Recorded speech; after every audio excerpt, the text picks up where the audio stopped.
Hi, my name's Shane. I use they and them pronouns. This is our first session actually playing hashtag iHunt by Olivia Hill and Philomena Young.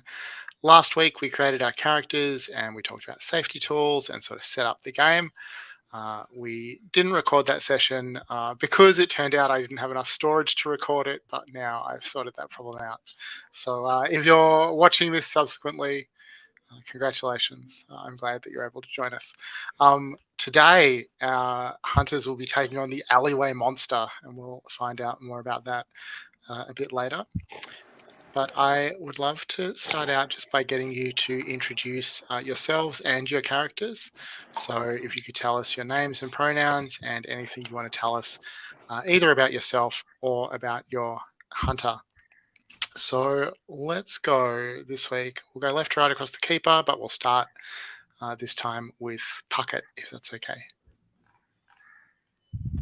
Hey there, my name is Puckett. I use he, him pronouns. Quite happy to be here. And did you also want us to introduce our characters or come back to that? Yeah, please. Okay. So I'm playing a. God, I can't believe I'm about to say this name out loud. Anti-Christian Death Star.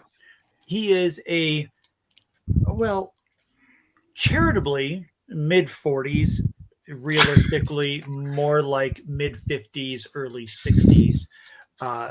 Guitarist who plays in a black metal band because he never got over his pursuit of glory in the glam metal scene of the 80s and continues to pursue it, thinking that he is staying up to date and not becoming a laughable caricature of just about everything. He plays in a band called Cryptophagic Necrogasm, and he hunts monsters on the side because he's still taking care of his mom, who he lives with. Thank you. Matthew, can you tell us about yourself and Judy? Yeah, hi, I'm Matthew, he, him pronouns. Today I'm playing Judy Siddiqui. She is a caterer and random gig service worker who also doubles up her income on supernatural hunting. She she has a knack for finding herself in the middle of fires and accidents that she totally assures you had nothing to do with. She constantly lives up to disappoint her family, and yeah, that's all I got today. All right, thank you. Thomas? Yeah. I am playing. So, hi, I'm Thomas. Use he, him pronouns. I am playing Kraken Bombay. He, they pronouns. Kraken is a journalist who's, I think, deeply mistrustful about the internet. And by deeply mistrustful, I mean he thinks it needs to burn in the fires of glorious retribution and revolution. So I think I mean that's their dream. That's what they want to achieve on their one brief life on this planet, just the destruction of every single uh, you know internet tech giant. Because of that, Kraken has no presence on the internet and constantly gets impersonated and things like that. And their day job is that they write for a local newspaper. Their main column being a kind of agony aunt column where people tend to write in about normal agony aunt things, and Kraken answers those questions quickly and then gets into how they can better contribute to his pet cause. Thank you. And Kay?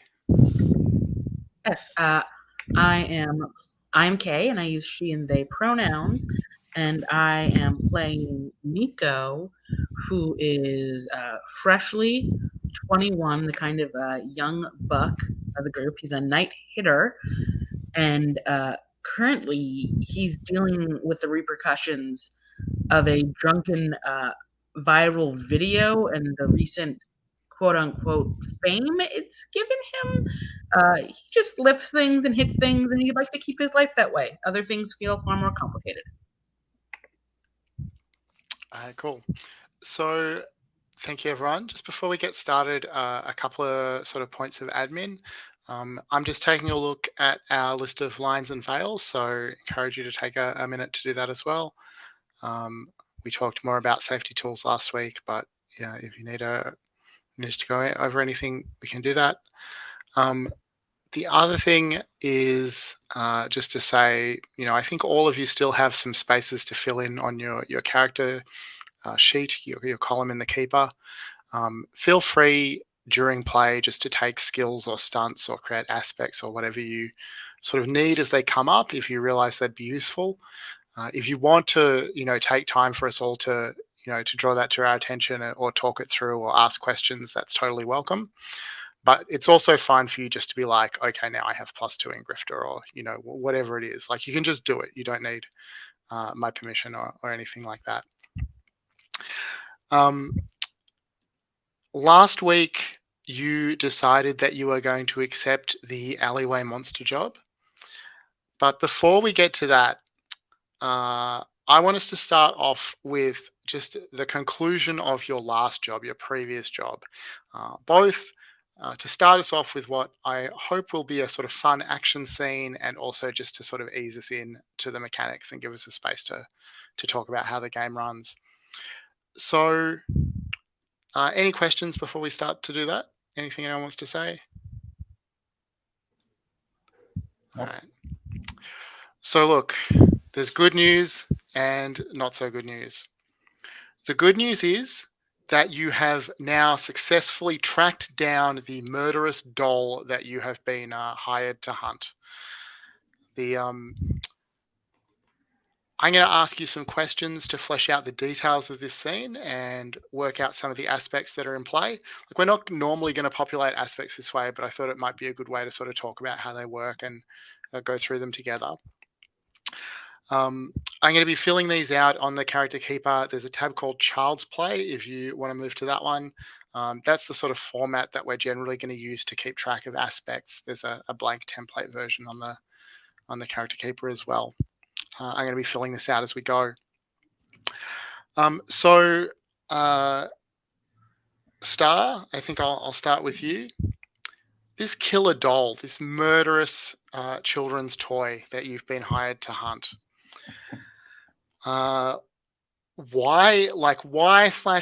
is it killing people? Where does that power come from? I mean, are we talking physically, or are we talking metaphysically here? Where do any of us come from, really? Well, good question. Good point. If there was an origin scene in the movie about this killer doll, what would we see? Oh, yeah. It's like, of course, it's got to be the prison electrocutioner who it was like taking a present home for their kid later that night, but had to stop by the prison for a last minute execution and like flip the switch down, and somehow the executed prisoner's body, his soul was transferred into the doll's body, only he didn't know it. So like they took it home, and then like all hell broke loose, and the kid and the doll wound up having like this amazing crime spree, by which I really just mean murder spree, but it was like totally sick. All right. Amazing answer. So I've given our murderous doll the aspect possessed by executed serial killer to reflect what you said there. Now let's see. Going left to right across the keeper. Judy, tell us a bit about what this doll looks like. Like, what do we see when we look at it? And in particular, what improbably large and brutal weapon is it holding? Yeah, I think it is. It is.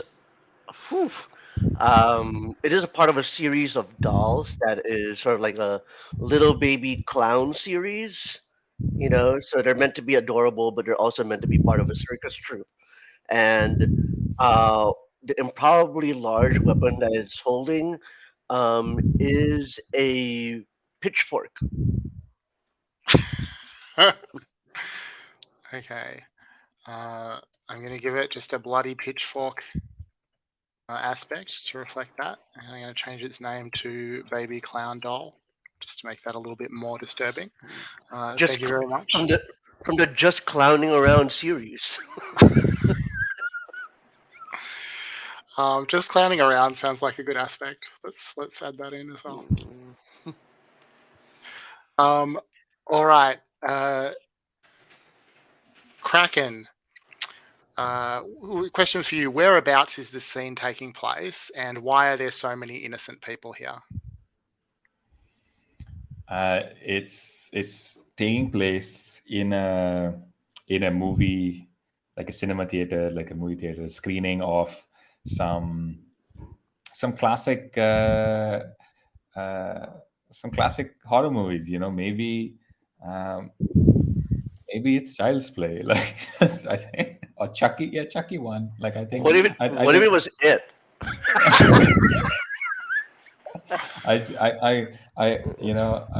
I'm pretty sure I can imagine this doll in my head, and it's Chucky but wearing a clown costume from it. Like I think. Oh no.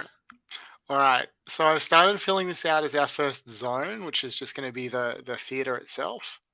So we've got an aspect horror movie marathon. I think that implies to me that the audience is full of like teenagers who've come here to like smoke pot and make out. So what's our aspect for that? Like canoodling teens everywhere. Target-rich environment.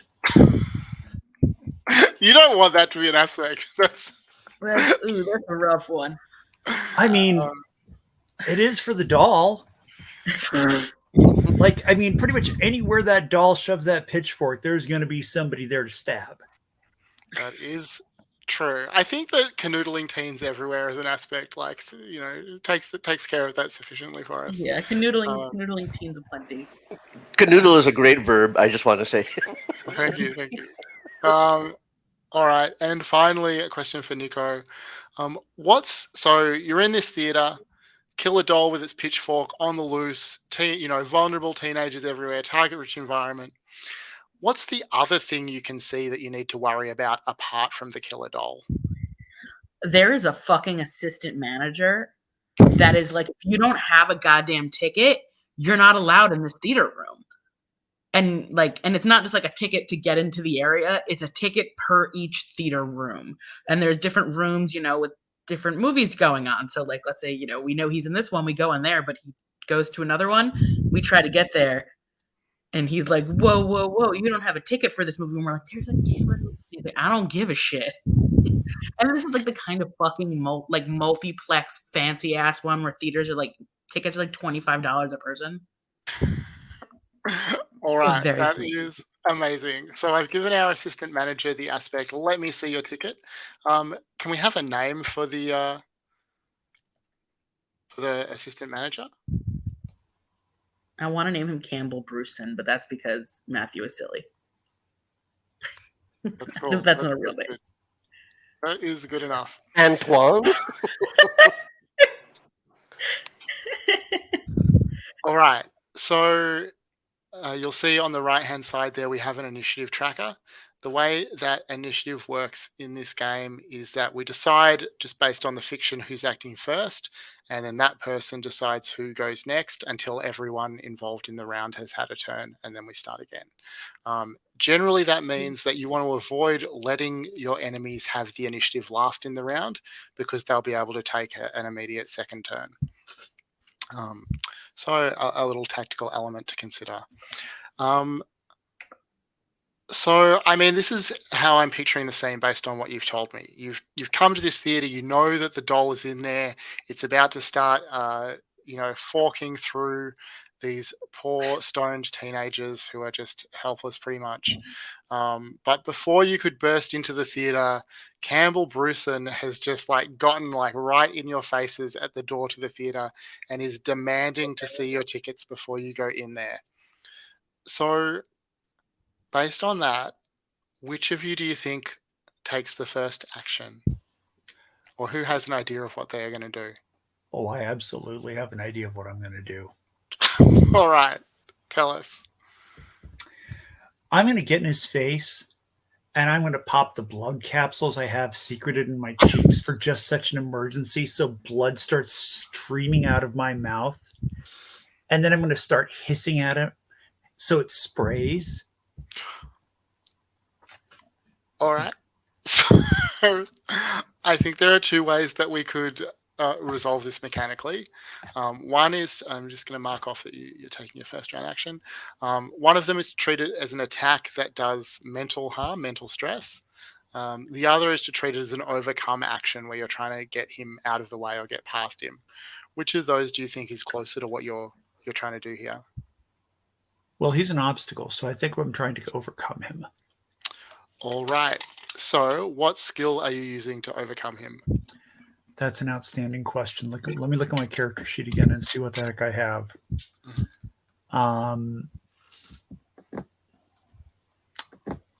You know, I think I'm using occultist because I know how I look like in full corpse paint with like my inverted crucifixes and everything, and like spewing the blood. Like that's gonna freak out normies. You know, they're gonna think this guy's into some devil worshipping shit. He could like fuck me up, and well, I could fuck him up. I mean, the rest of it's just marketing. Okay. I buy that. I think that you probably wouldn't normally be able to use occultist for this, but let's roll with it to get started. So I'm playing on his superstitions. He's going to defend against your overcome action using his officious prick skill, which is at +3. So go ahead and roll, and you're rolling 4 fate dice, which are those plus symbol dice that you can see there. And add your occult skill, and then I'll roll for him. Okay.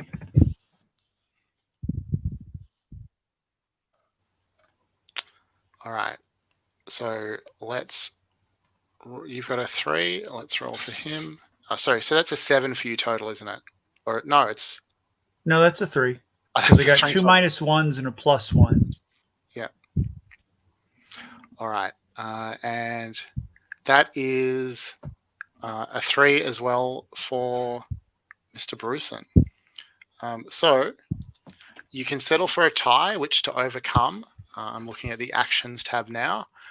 When you overcome, you can succeed at a minor cost, or you can succeed but with the opponent getting a boost. Alternatively, you can fail but take a boost, or you can invoke an aspect to improve your.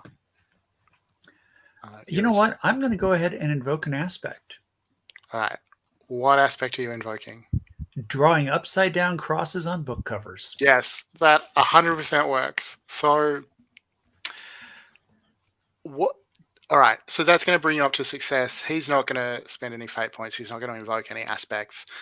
He will just be completely freaked out by you spraying blood and chanting and whatever other strange things you're doing. When you overcome him, is he just getting out of your way? I guess presumably you've sort of cowed him enough that everyone's going to be able to get past him now. Is that about right? That's what I was hoping. Yeah. Okay. So he's not taken out of the scene or anything, but he's no longer blocking the way to the door. And he's you've got to show me your tickets has really trailed off. And who will you pass the initiative to? Just because of the name, I got to pass it to Kraken Bombay. All right.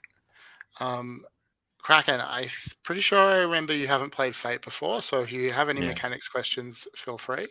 Do you have an idea what you want to do? Yeah, I want to find this doll. Yeah, okay. How are you going to do that?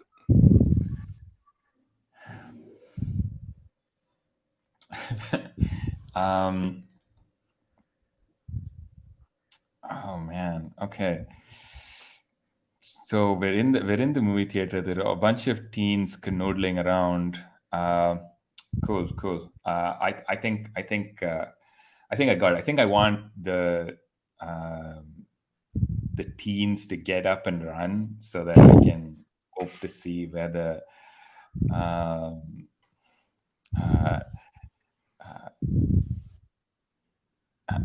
so I can see where the doll is, maybe because of they won't be blocking the view anymore or whatever, and they'll be out of danger. I guess I care about them now that I think about it. I think I don't want them to die. So I think that's what I'm mainly trying to do. I think I'm trying to get the teens out of here. So I'm gonna yell.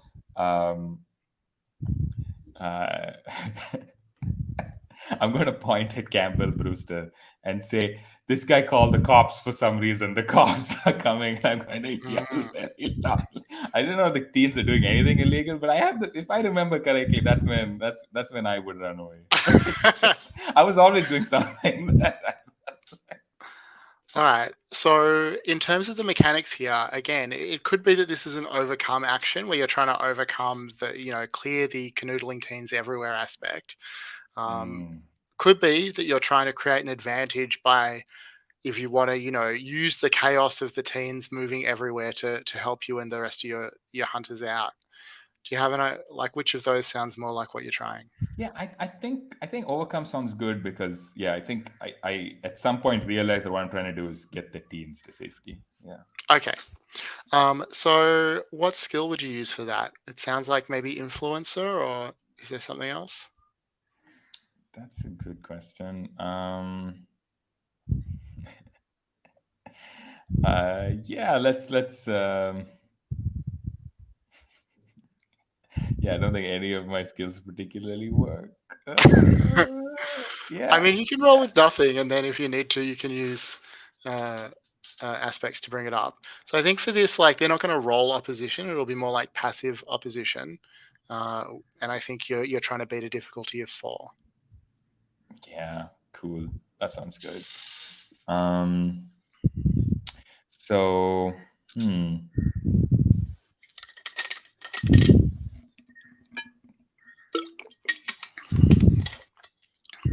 God damn it. Okay, cool. So if I'm using a skill, if I'm using influencer, then how many dice do I roll? Because I don't have any points there. If you've got no points in it, so you're always going to, well, unless you have the edge, you're basically always going to roll just 4 fudge dice, which are the 4 pluses. Okay. And the skill is how many points you add to your result. Right. Got it. Okay, cool. All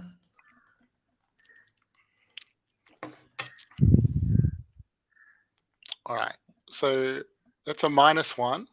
So you need to increase that by 5 to successfully overcome.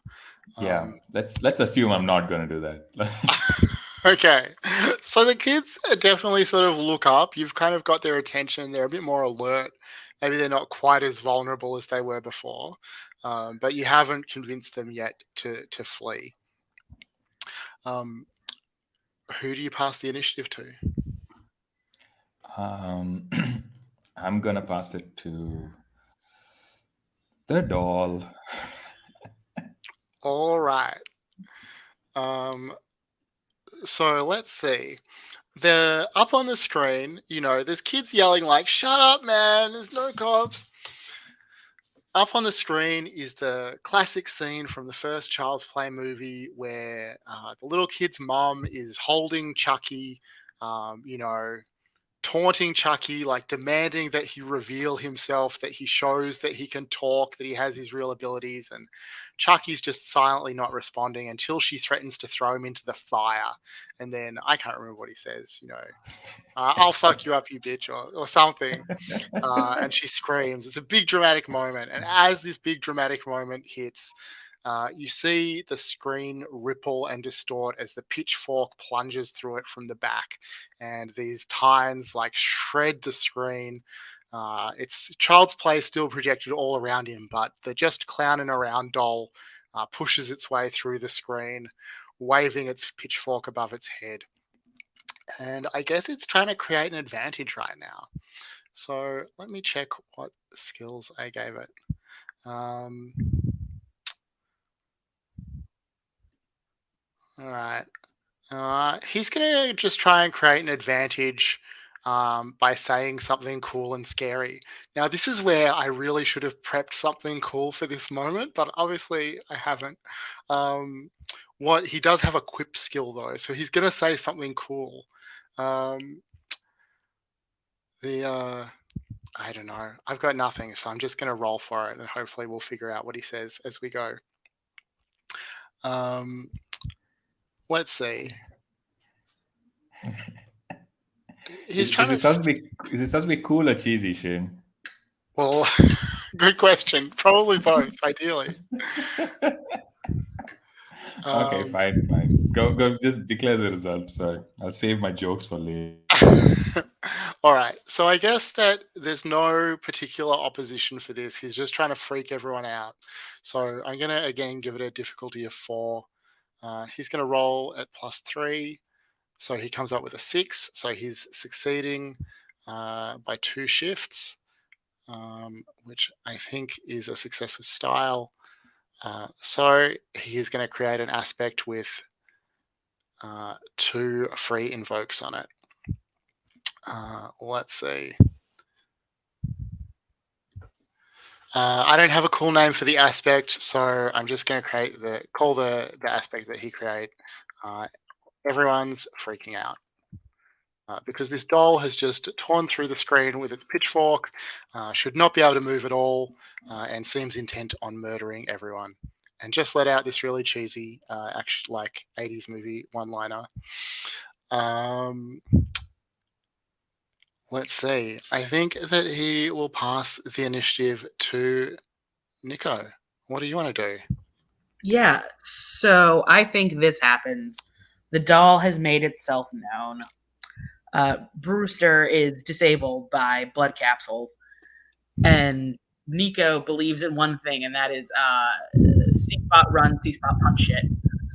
And he's just gonna we see him just immediately kind of take off and start running, and then he does this athletic parkour kind of jump off of it, a set of chairs to tackle this doll. All right. Sounds like an attack action. Yeah. Probably using fighter.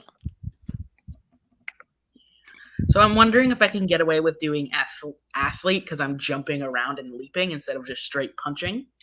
So I think if you want to use athlete, then to pin him down, then to me that's more like you're creating an advantage where you're going to inflict an aspect on him rather than inflict damage. Does that sound like what you're trying to do? Yeah, I think I'm trying to pin him down so he can't sort of escape. He's in one place. Yeah, so that sounds like create an advantage. So go ahead and roll that with athlete, and he's going to roll his defense. So as someone who is new to this game, I will take 4 fudge dice, and then my athlete score is the modifier. That's how that works, That's right. Yes. Okay. Ooh. All right. So let's see. He's going to try and defend using his +4 dance skill. So that's a skill? I didn't know we could dance. Well, you have a fixed set of skills. The NPCs and the monsters just have whatever skills I decide to give them. So he is able to defend with his dance skill. Dancing should always be a defense skill. He's gonna. Oh, you've absolutely smashed him. I forgot to use my edge. All right. So you rolled a 4. He's got a 1. He does not intend to take that.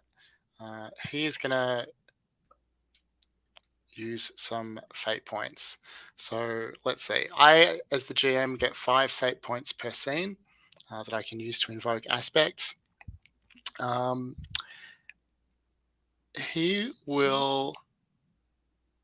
Look, he's going to invoke his possessed by executed serial killer aspect. That'll bring him up to a 3. And the way he's invoking that is that he's been in a fight before. He's not just going to be pinned down by any cute twink with a good right cross who comes running through a cinema.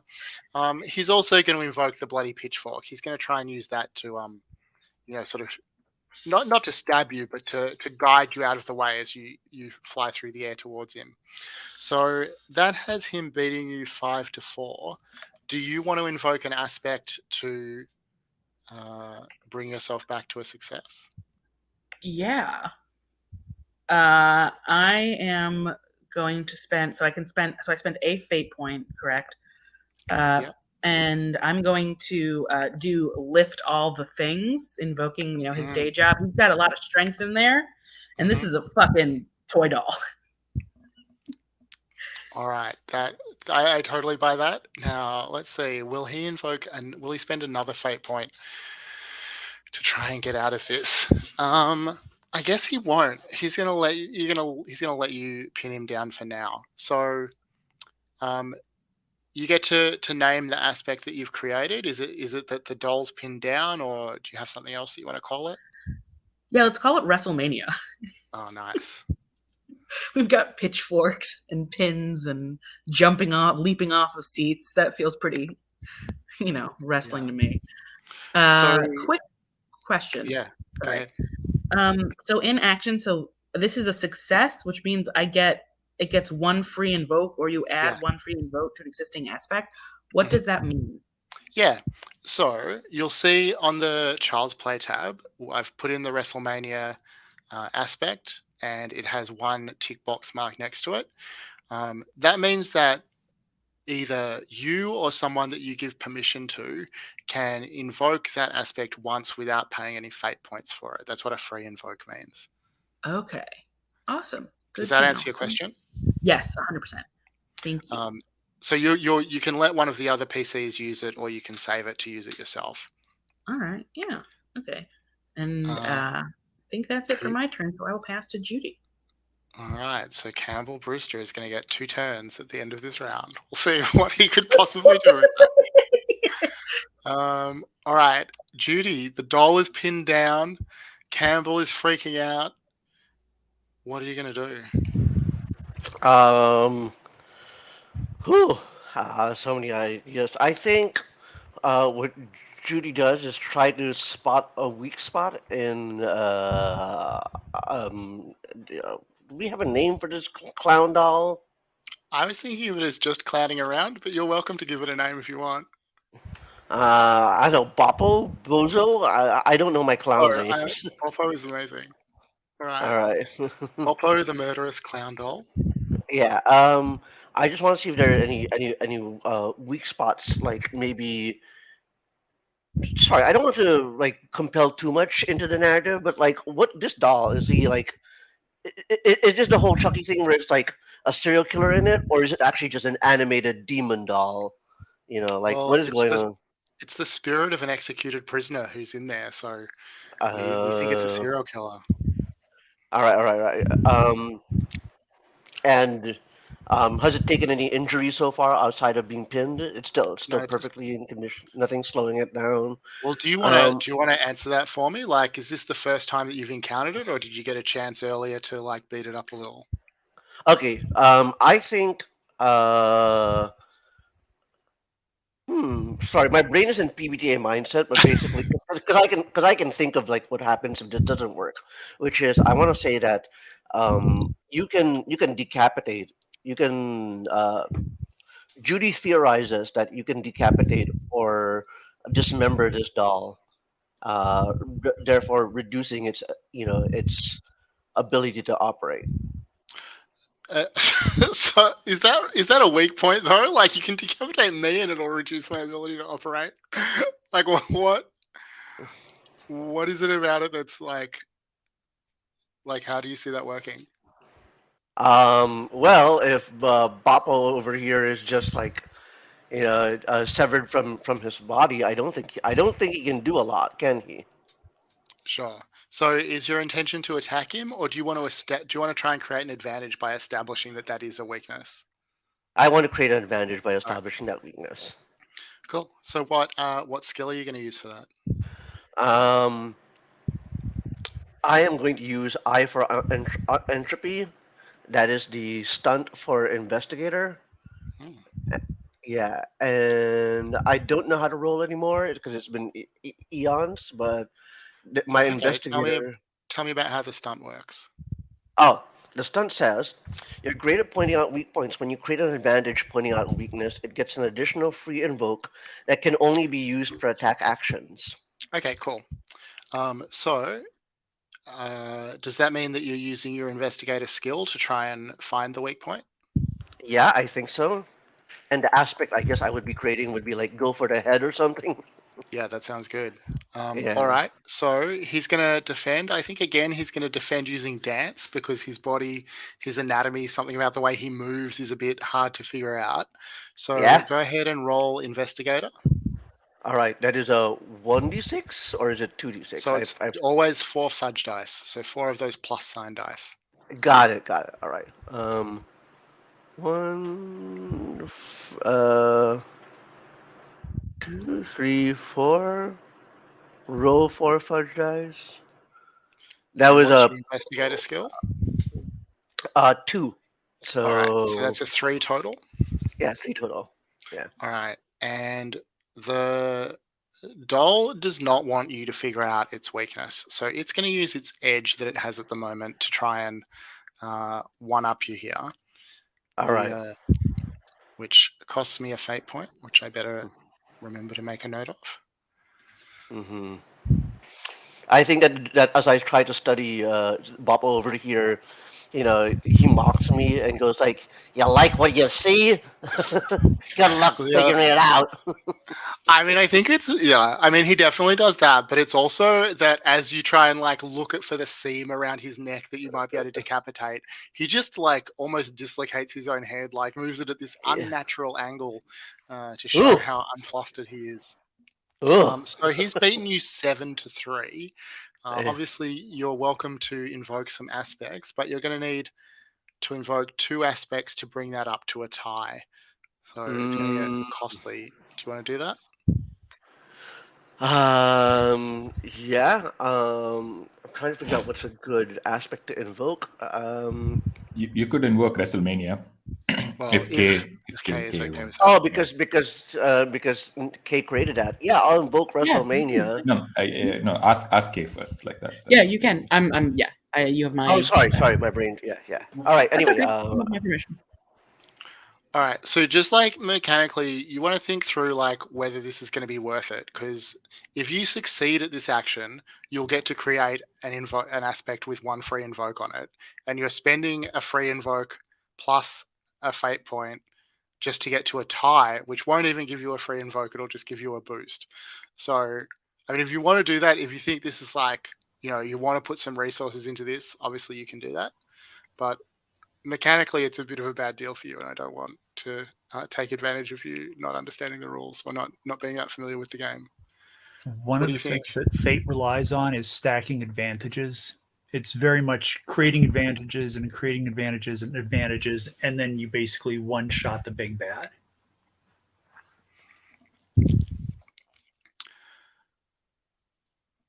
So, Matthew, do you want to put some fate points into beating it to create the advantage?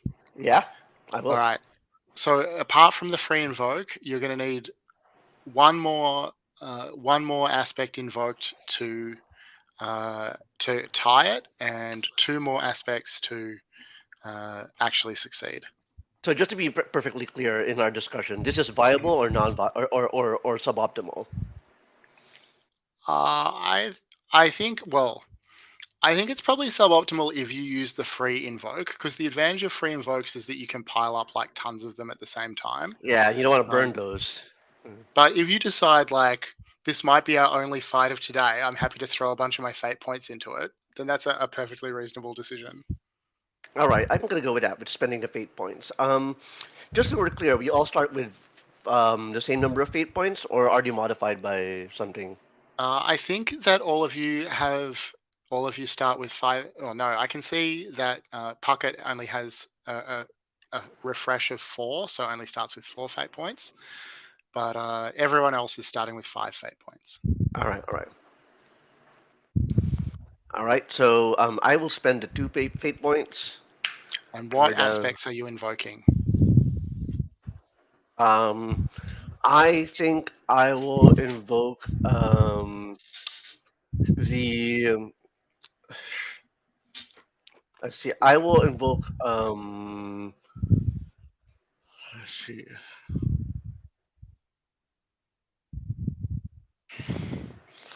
What do we have again on Boppo again? Sorry, I'm That's okay. Boppo is possessed by an executed serial killer, has a bloody pitchfork, and is just clowning around.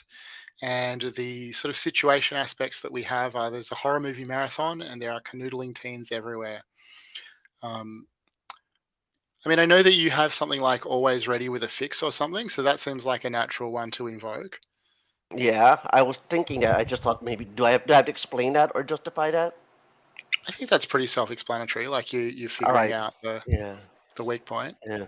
Yeah. and you need one more to bring it up to a success. I think I will invoke um, catering crew, which is how I justify the perceptiveness of Judy. How does that work? How does your Oh, catering crew experience help you spot bec- the weak point in the doll's neck? because catering crew requires, like, when I build this character, I really had in mind that catering crew means that this is a person who is always required to be attentive at all times, and so they're always in a state of heightened attention on the job. Okay, I buy that. So that's Yeah. going to make it a tie. Are we calling the Hmm. aspect go for the head? Is that what you said? Yeah. Yeah. Go for the head. Right.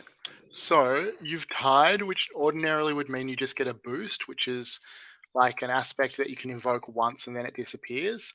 But because of Hmm. your stunt, you also get one free invoke. So That's right. I've recorded that a little bit awkwardly, but that is both the boost is going to disappear the first time it's used, but there's Yeah. also a free invoke attached to it. And I want literally anyone else to use it. Ideally, K. All right. Uh, Campbell Brewster, Brewson, whatever his name is going to get to go next. And I think that he doesn't care for this reckless ribaldry, and is going to call out. Well, wait, what's he going to do? I mean, maybe it doesn't even make sense. I think he's just going to flee. Like, what are we talking about? He's just the assistant manager. People are tearing apart the screen. Maybe he's running off to call the cops, but that's what he's going to do. He's going to run Or away and call the maybe, cops. or They'll maybe he's get gonna here. stop the audience from fleeing. He's not going to stop them. The audience are very taken with this unexpected, like, sort of augmented reality feature that's come about to make part of the movie. Like the Um, 4DX cinema. let's see. Who would he pass the initiative back to? He doesn't really want any of you to have the initiative. Definitely doesn't want Starr to have it. Sort of by a process of elimination. Let's give it to Nikko. That's the person he's like most focused on, because this young punk is like tearing apart the cinema, running around, jumping on things, doing strange things with that doll. So, Nikko, what do you do? Yeah, so I'm on top of that doll now. Mhm. It's there. I'm gonna just try and attack it. All right, go ahead and make an attack roll. Yes. Okay, so that's gonna be the 4 fudge dice, and then my fighter is 3. Mhm. Ooh. Nice. The doll is going to defend again using dance, and it's going to use the edge to try and uh, try and succeed while it still has it, which again will cost it a fate point. Let me mark that off. Oh, the GM is running out of fate points. That's looking bad for the doll. Um, okay, but that's a 5. So you have a tie. A tie to attack, I think, won't. Let me check what it says in the actions. Your Yeah. attack doesn't manage to cause harm, but you get a boost. So do you want to take the boost, or do you want to spend some resources to improve your result? Uh, what exactly is a boost, and how does that differ from a free invoke? Yeah, so the difference is that a boost disappears once you've used it, whereas other aspects continue even after the free invoke is gone. Okay. So it's basically an aspect that can only be used once. Okay. Like if you want to, my advice, which you're welcome to take or leave, is that if you want to set things up for someone else to take out the doll, that's probably a pretty good way to approach it. Yeah, that's what I was thinking. Yeah, I will give. Yeah, so I'll hold it. uh, I'll give it the boost. Bedtime because I think it's like me and this doll are like roughhousing around on the floor, and the doll again it's a fucking doll, so it's getting kind of roughhoused, and it's like it's time for you to go night night. Amazing. That's excellent. And who will you pass the initiative to? I will pass the initiative to Christian Starr. Nice. All right, Andy Christian Death Star. What are you gonna do? Well, never let it be said that I don't come to a hunt prepared.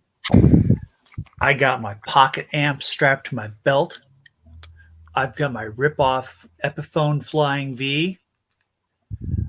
I'm going to cover the My Buddy ad commercial song, but I'm going to make it black metal. And I'm trying to create an advantage here. What's the advantage? Like a wall of sound or something? What's it gonna look like? The sound of hate. Okay. What skill are you gonna use to create it? I think occultism. Yeah. Because, I mean, it's like I'm summoning the forgotten relic of a commercial about another doll. And I'm going to black metal this thing up. I'm going to make it evil. It's going to be amazing. Too bad that probably nobody's actually ever going to like hear this, because I mean, this could like totally be our big break. But That is a shame. Monster hunting demands. All right, go ahead and roll. All right, 2 seconds here.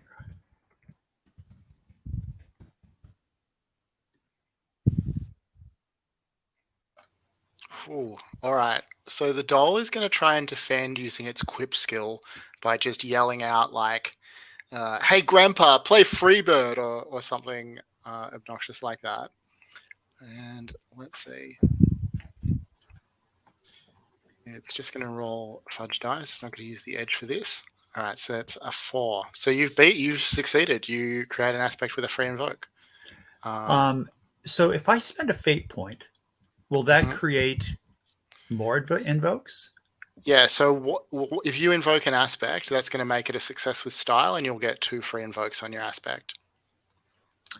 All right. In that case,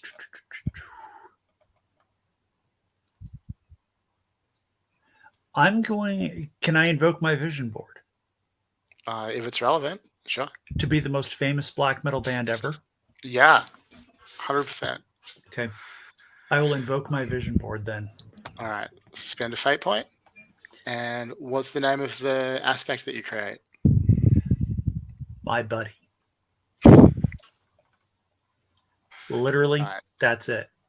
2 free invokes. And who will you pass the initiative to? I'm going to pass it to what's it's this little shit's name? Boppy? Boppo. Boppo? Boppo. Yeah, I'm going to pass it to Boppo. All right. I mean, the only thing that Boppo can do at this point in the fiction is attack Nikko. So, Nikko, it is coming for you with its +5 murder skill. And it's going to use its edge dice, which will be the last time it can do that.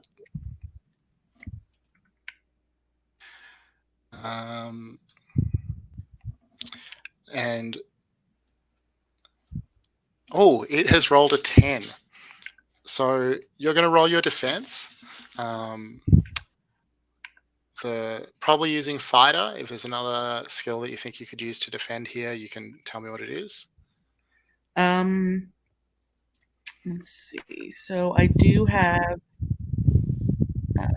fighter. I also have athlete, or survivor. Survivor's more for like mental stress and things like that. So I think fighter is probably the relevant skill for defending here. Okay.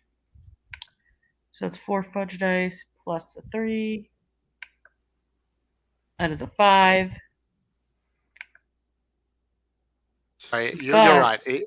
Athlete is used to defend. That's my mistake. So Okay, use so your that's athlete a because I think that's 6. higher. All right, so you got a 6. So it rolled a 10. You've rolled a but- 6. Oh yeah. Sorry, go on. I have pain don't hurt. Hitters learn to push their bodies beyond what any reasonable humans should and come back punching. When you're hit by a physical source of harm, you can spend a fate point to ignore some of that harm and turn it back around on your attacker. Reduce the hit by 2 and take a boost. You can only do this once per hit. Also, anytime you take a major consequence, you immediately get the edge. All right. So as it stands, you're looking before that stunt. You're going to take 4 points of stress because it rolled a 10 to attack. You've rolled a 6 to defend. The difference is the stress that you take. If you use that stunt, you're going to take 2 stress instead. It's going to cost you a fate point. And tell us what the boost that you create is called. So I'm going to take 2 physical stress. I'm going to spend the fate point. And the boost I'm going to create is dull. The pitchfork is dull. So it's, fucking hurts, but it can't really penetrate as much as it may need to after, stibbity stabbing into Nikko. Yeah, has stabbed too many victims without sharpening. All right.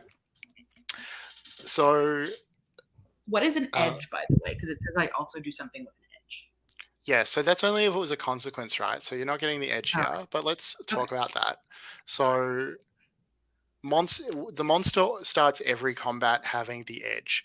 The edge is a D6 that it can roll instead of one of the fate die. So instead of rolling 4 fate dice, it rolls 3 fate dice and 1 D6. When you get the edge, you can do that once for free, and then after that, you have to spend fate points to use it. You can the monster always starts with the edge.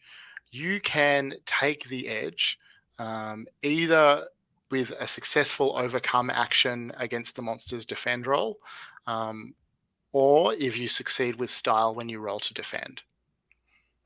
Okay, thank you. That's right. So that just reflects the fact that eye hunters always have the odds kind of stacked against them. Now let's see. The Boppo has to pass the initiative to one of you, which he is loath to do, let me tell you, but I think we'll let Kraken have have a go. Yeah.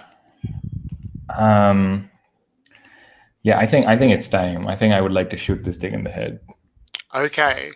I think it is time for that. Go ahead and make an attack roll using, I'm not sure what the skill is called for shooting.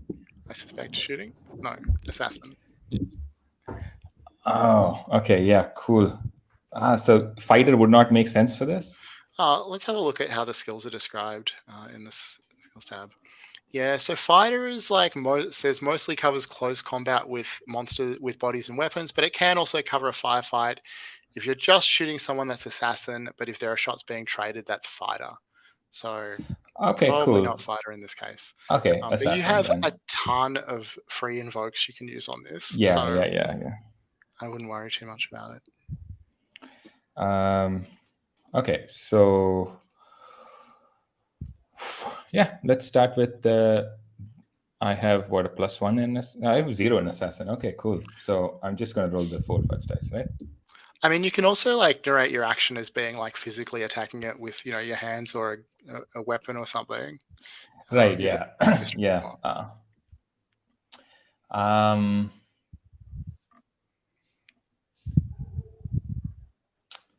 I think one of the teenagers has a selfie stick, and I grab it, and I'm gonna swing it at Boppo's head. Amazing. Like, yeah. All right. So roll fighter. Okay. All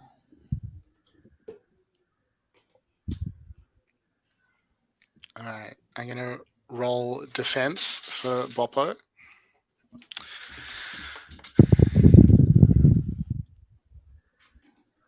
All right. So as it stands, you're doing one shift of harm. Why don't you start stacking some free invokes on top of that? Yeah. And as you tell me how you're using those aspects, we'll talk about how you get closer to defeating Boppo. I mean, I think the obvious ones are go for the head and bedtime for Boppo. All right, so we're clearing those. Hang on, we'll clear the free invoke. All right, you need, so Boppo clearly reeling, your thing is coming for its head. One more invoke is going to put it over the edge and take out Boppo. What are you going to do? I think as I swing, I sing along to my buddy. Like I think there's a moment where I give. I think I try to make Starr proud. I think I try to do like a kind of black metal growl or scream or something. Yeah. Nice. And I think that, as you like crack its head open in the way that Judy has indicated, all of you see like this moment when the soul leaves the doll's body, this wisp of spiritual energy. And the doll just in this sort of cracking robotic, 80s tape recorded voice says, I'm just clowning around, as it finally comes to rest. Congratulations, you have successfully hunted your first monster. We have hit an hour, so let's take a break here, and we'll come. Well, is there anything anyone want to ask before we go to a break? Just while it's fresh. All right, so we'll take a 10-minute break, and we'll come back and see what happens next. I'm just glad that after binge watching all 7 original Child's Play movies over a couple of weeks recently, I got to use a scene from one of them in a game. I wish there was a piece of pop culture where it's like a TV show or a series or a cartoon where it's like 5 murderous dolls. like the Avengers of murderers. Murderers 3-foot plastic figures. Surely we're heading for like Megan X Bride of Chucky type situation. Yeah. Isn't that kind of Five Nights at Freddy's? Yes, but smaller. All right. Is everyone good to continue? Yeah. All right. So bear in mind, at the end of a scene, any stress that you've recorded is healed. So stress doesn't carry over from one scene to the next. It's only if you get to the point of recording consequences that you're going to have harm that kind of carries over. So if you took any stress in that scene, which I think is only Nikko, then you should clear it. Next thing to say is that this was one of the best paid eye hunts that you've ever done. Like probably Mattel or some other big, Hasbro. It's got to be Hasbro, right? Pays generously. They cannot deal with any more bad publicity, so they you're well compensated for the job. Mr. Mancini takes your card, will definitely call you again if they have any more possessed toys that they need to deal with, all that sort of thing. So it's worked out really well. Nobody really got hurt. I mean, apart from the doll's previous victims, but that's not really your fault. Everything's looking up. What I would love to do now is just go around and get each of you to describe a scene from your everyday life. Like, you hunted the doll, you got paid, probably things are looking pretty good for you. So we want to get a sense of like what your everyday life looks like. But if there's a theme to this part, it's like everything is going well for a change. Obviously, you should not expect that to last long in this game, but that's the vibe that we're going to start out with before things start to go terribly wrong. So, Anti-Christian Death Star, if it's all right, I would love to start with you, just a short vignette or scene about how things are looking for you at the moment. I am driving my old Ford Pinto station wagon, which is basically held together by duct tape and, primer. and I am delivering the midday burgers that I always have to drop off at Guitar Trader, well, Guitar Center. And once again, I'm talking to Dennis, the assistant manager, saying, Dennis, you got any job openings yet? You know, I, I know how to shred every single guitar in this place. And Dennis, just as he does every day and has done every day for about the past 2.5 years, says, I'll call you the second something opens up. Takes the burgers and gives me just enough of a tip to make me get out of there a little bit faster instead of hanging around and trying to shred on some of the guitars. Nice. Judy, what about you? What do we see? So you said things are looking up for once, and this doesn't necessarily have to have anything to do with the case that just wrapped up, is my impression. So what Yeah. happens is, um, for once, the catering service books like a dream client for the whole scenario. It doesn't give clear instructions as to what kind of state the food needs to be set up in. Um, all the guests are polite and nice and sweet.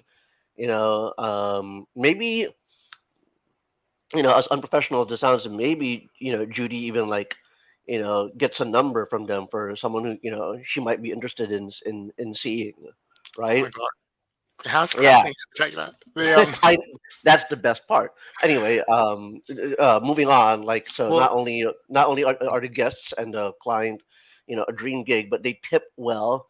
So for once, Judy and her coworkers have a little bit of spare money in their pockets, and mm, it's definitely like just when some of us were thinking about quitting this and looking for another job, it's like, hey, maybe maybe this isn't so bad after all. Why can't all the days be like this?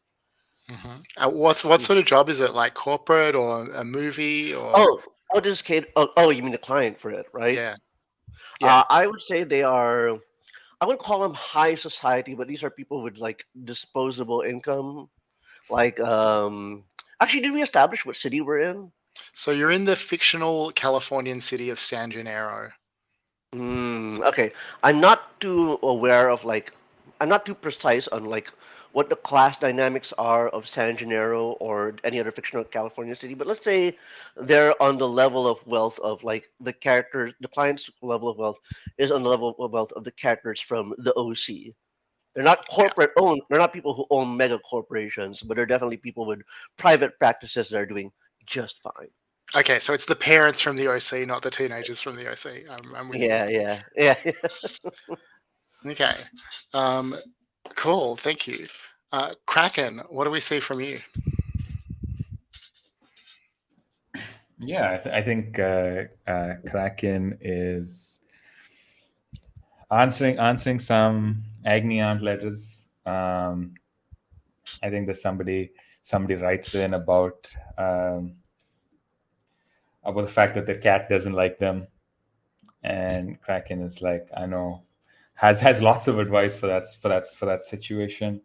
Um, and yeah, at the end of the day, all the sort of the 3 or 4 other journalists that work in this kind of local paper, they have a meal together, and they're talking about things that are happening in the city and how subscriptions are up, and maybe next month is finally when we break even, and things go well. So yeah, I think it's generally a positive atmosphere in this little four table room.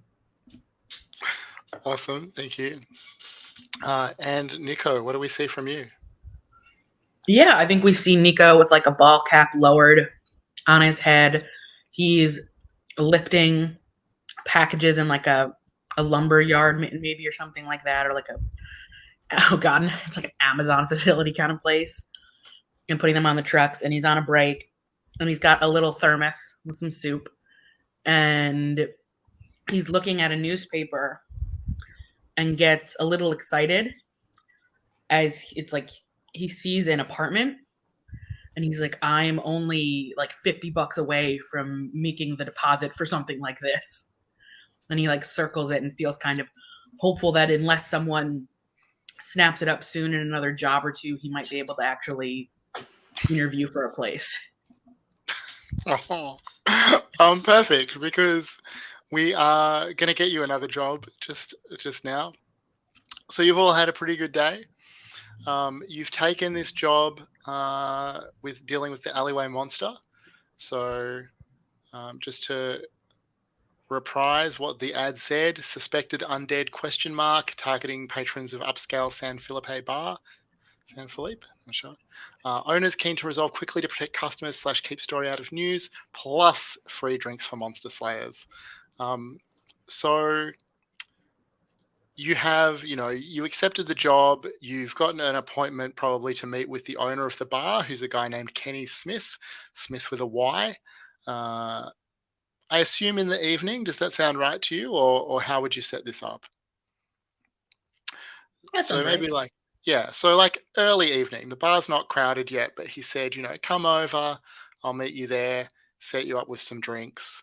I don't know. Do you ride over together? Are we all in Starr's van?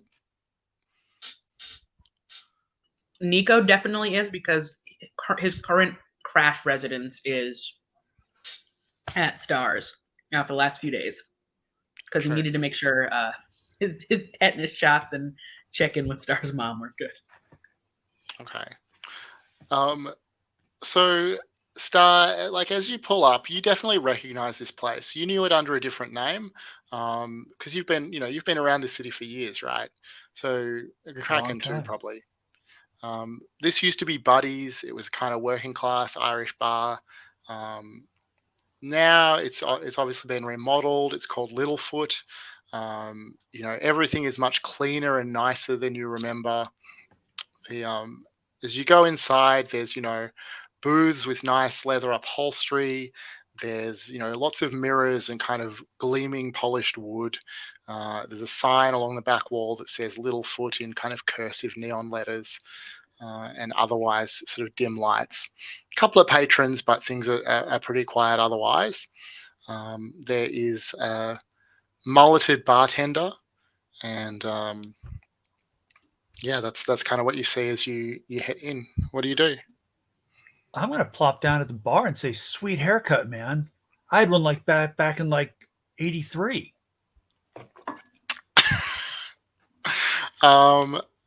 So she will sort of cock an eyebrow at you and say, 83, huh?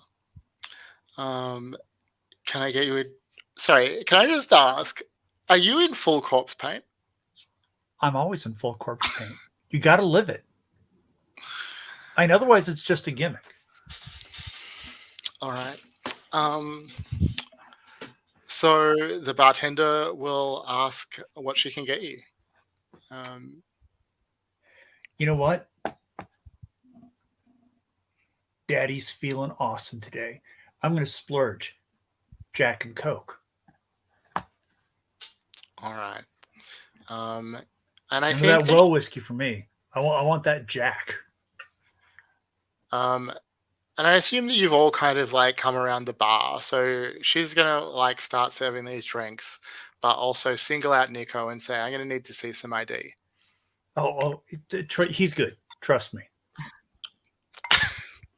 Nikko just like frowns and holds out his ID that shows like he turned 21 like 3 weeks ago.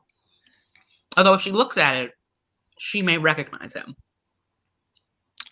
If she does, she doesn't like give any sign of it. You think that maybe she recognizes him, but is too cool to show it. My boy here. I don't. He's a hot one. I'm not his boy.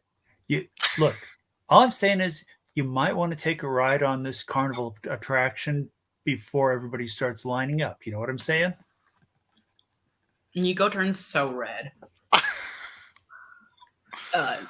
I'll have a Heineken bottle, please. What beer do you have in a bottle? I'll sort you out. I don't think we have any Heineken, but I'll find you something. So she As sets she you turns all around, I'm gonna smack Nikko like, "What the hell, dude? I'm trying to be your wingman here."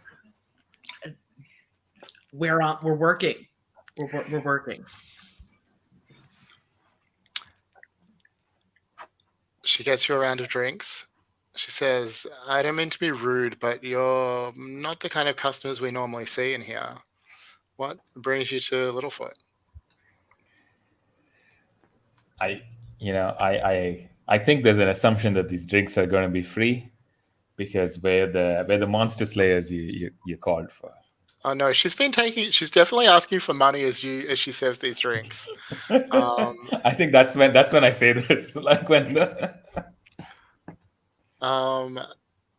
You're the monster slayers. Okay, look, Kenny didn't say anything about free drinks, but I can do you a round. That's fine.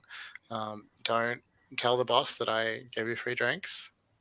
It's and like Nikko will pull up the post on his phone that they accepted and show it to her. And I'm gonna say, you know what? I don't want you to get in trouble. I'm gonna like reach in my wallet and I'm gonna start pulling out dollar bills. Like, what's a Jack and Coke these days? $2, maybe $3.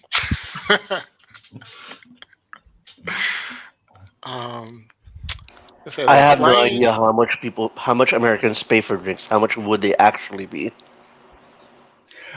A lot more than that, Okay, especially at a trendy bar. Yeah, so that's like $9 maybe. 9 or 10. I was going to say, look, why don't you go and just sit in that booth over there, and when Kenny comes in, I'll point you out to him. And she points to the booth that is like the most concealed from anyone coming into the bar. I remember that booth. God, I made out with so many people.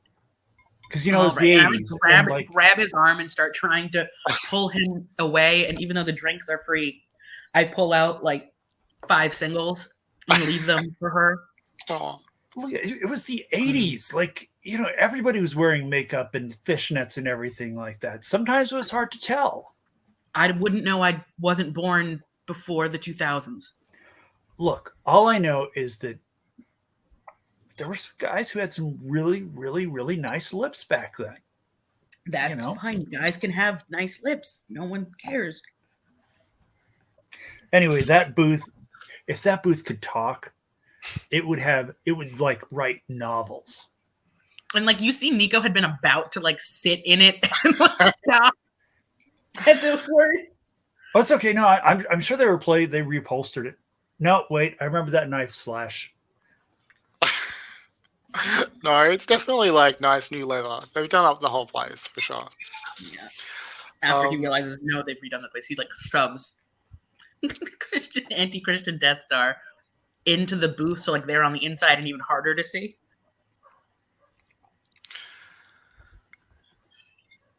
Drink. Nikko, I'm telling you, the bartender's into you. We're working. Maybe after. Look, there's nothing that says you can't work and have fun at the same time. I mean, we just totally whacked a doll in a movie theater. Yeah. How's that not fun? I got stabbed with a pitchfork. A dull pitchfork. Look, we've all been stabbed with a pitchfork, and sometimes they're sharp, sometimes they're dull. You know, it goes with the territory. But look, in this line of work, you got to take your chances where when they come. You don't want to, something goes sideways, like you get tetanus from that shit. You don't want to die with Tell me, anti-Christian Death Star. Okay, I take your advice, right? I wingman with this girl. Yeah. We get talking. Uh-huh. Where do I take her?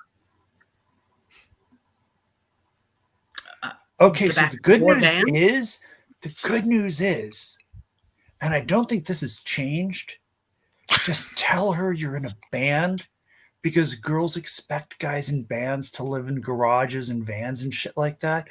I mean, they'll probably let you stay for them for like 2-3 months, maybe 4. That's how all my bandmates kept from being homeless. Can I ask, Kraken, you're a professional advice columnist. Do you have anything to offer here? Or are you just Yeah. letting it play out? No, I think I'm definitely letting it play out because I am kind of wrapped in amazement as Death Star just keeps saying things, and I'm just like, then I put like kind of one arm over Nikko, and I go like, he lives in his garage. Just anytime he opens his mouth, just remember that. And And I like the lean actual in. sorry. Oh, sorry. No, you finish, and then I'll say. He's been living in this garage for so long. The actual advice is that you gently say your living situation is complicated, or you say your roommate is an asshole. I mean, maybe true, and then you ask if you can go to her place. Kraken, you know how it's sad how he lives in the. And I'm like whispering this. It's sad how he lives in the garage. Yeah. I'm currently staying on a blow-up cot in his garage. You know, did you see the step ladder? It's a great thought. And he looks over. She is, yeah, and gets a little red. But I don't think now I'm really like worth the shot. You know what I mean? Nikko, look, about that whole blushing thing, corpse paint covers it. You don't even have to worry. No, we've been over this. You're not putting makeup on me. Well, like, you can put makeup on me, but not like white paint makeup. Oh, If you want to give look. me eyeliner, do that. But Okay, listen. Back at the garage tonight, I will totally set you up because, like, I used to do the band's makeup back in the day, and I mean, we were glammed the fuck out, like lip gloss, lip liner, eyeliner, eyeshadow, just we even contoured our cheeks. Nikko looks at Judy and mouths the words "help."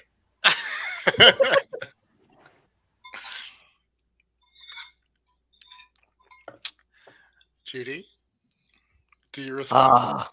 My eyes are just wide in the same level of disbelief of like what is being discussed here.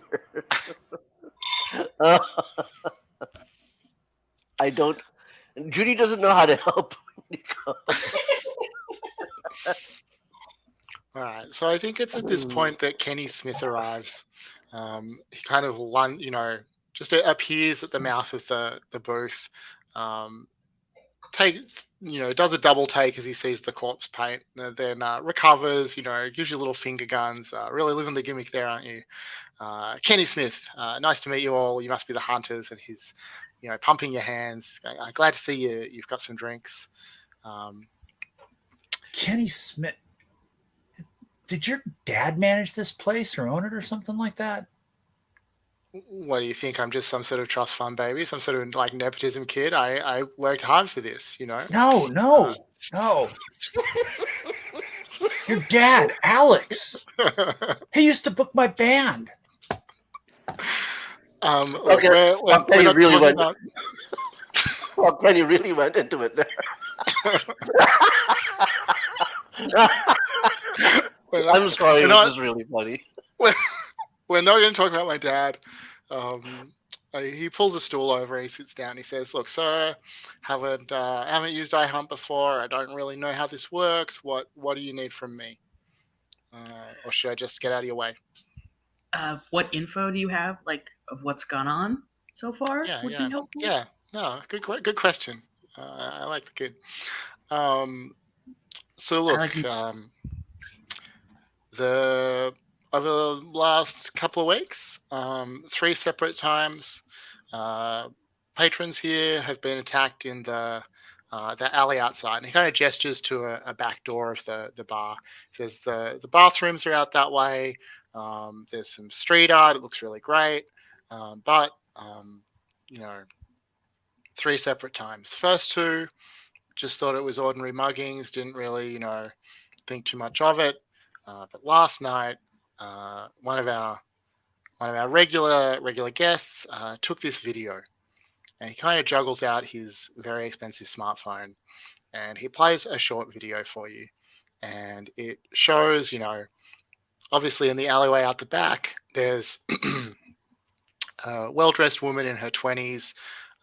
It's a short video of her sort of posing for the camera, laughing quite loudly, a bit of shrieking in a good-natured way.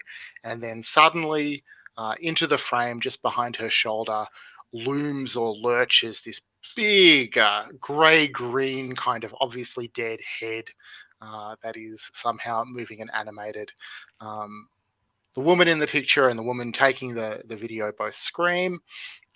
Blood spurts towards the camera. The image just turns completely red. You hear the camera falling to, the phone falling to the ground.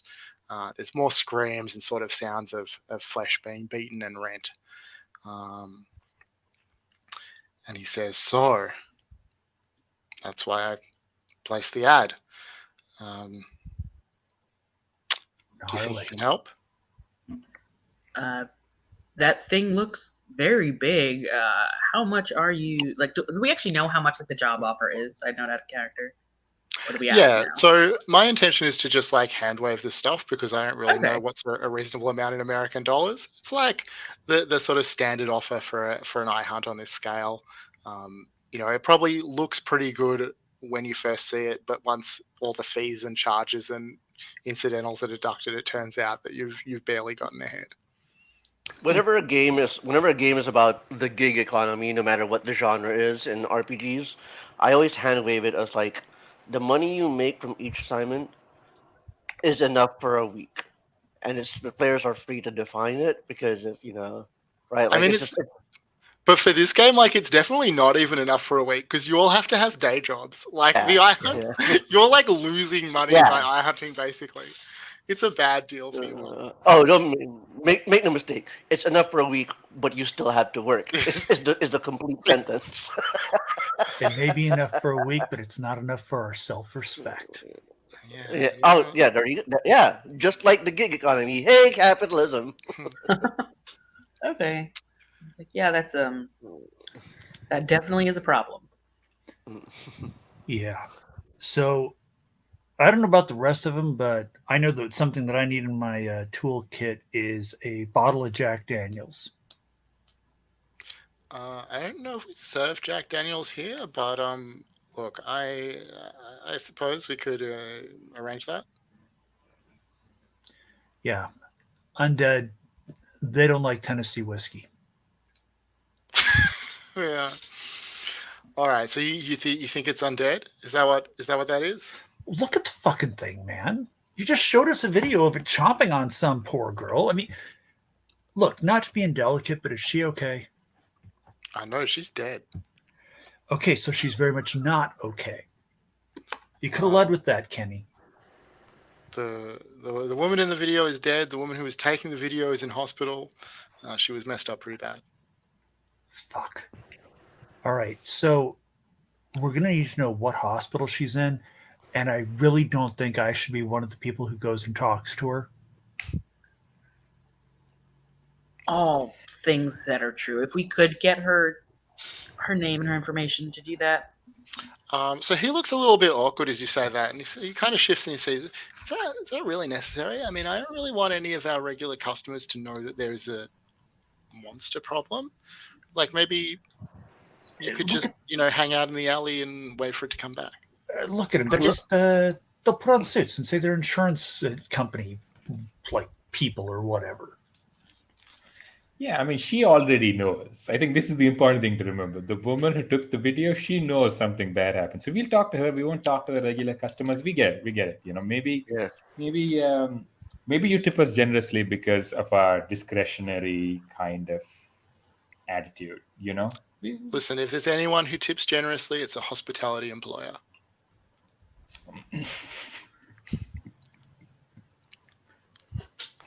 I don't think that's a saying or a thing. Yeah, you're smarter than you look, aren't you? Look at me. Of course I'm smarter than I look. Yeah. So, is he going to give us the name for the woman or not? Yeah, so he'll tell you. He gives you the name of a hospital. Well, the sort of nearest major hospital.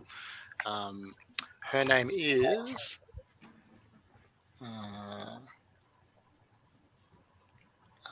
Uma Roy. Okay. Does that name spark anything in any of us? No. Okay. So maybe Judy and I can head there, and you two kind of stalk the alleys. Just Yeah, that sounds right. That's a good idea. We can do that. I'll elbow Nikko and say, "You should go. You should go talk to that bartender. Like you could interview her about this, see if she knows Well, anything." Kenny, does your staff? No, he wouldn't say Kenny. Mr. Smith, does your staff know about these incidents? I mean, yeah, Orion over there. He points to the bartender. She knows. Okay. All right. Christian. Sorry, anti-Christian. Thank you. You go. Yeah. Just if you will go stand in the alley, starting, I will go talk to Orion, and then come meet you out back. Okay, I've got a better idea, Kenny. I think we're done with you here. You can go, and I'll kind of like. Thank you so much. We will take care of this for you. It's great. So he gets up to go. He says, "Look, the attacks have all happened between midnight and 2 a.m. That's when we close. It's probably about 6:30 now. I'm going to go. Got to manage some things over at one of the other bars that I run. Sorry. Yeah, Judy. Yeah. We have had two victims, one who has survived, one who hasn't. Is that the what have we got so far? There have been two other attacks previously. Yeah. Neither Both of dead. So the previous victims, not dead, both injured, both required medical attention. Neither of them saw the attacker. So previously, they'd just assumed it was muggers or something like that. Although no property's been taken, so it was a bit strange. All right. Sorry. Oh, that's right. Good question. So Kenny will get up and leave, and I understand that Kraken and Judy are going to head over to the hospital. Christian is going to go check out the alley, and Nikko is going to go talk to Orion. Is it Orion or is it Ryan? Orion. Okay, Orion.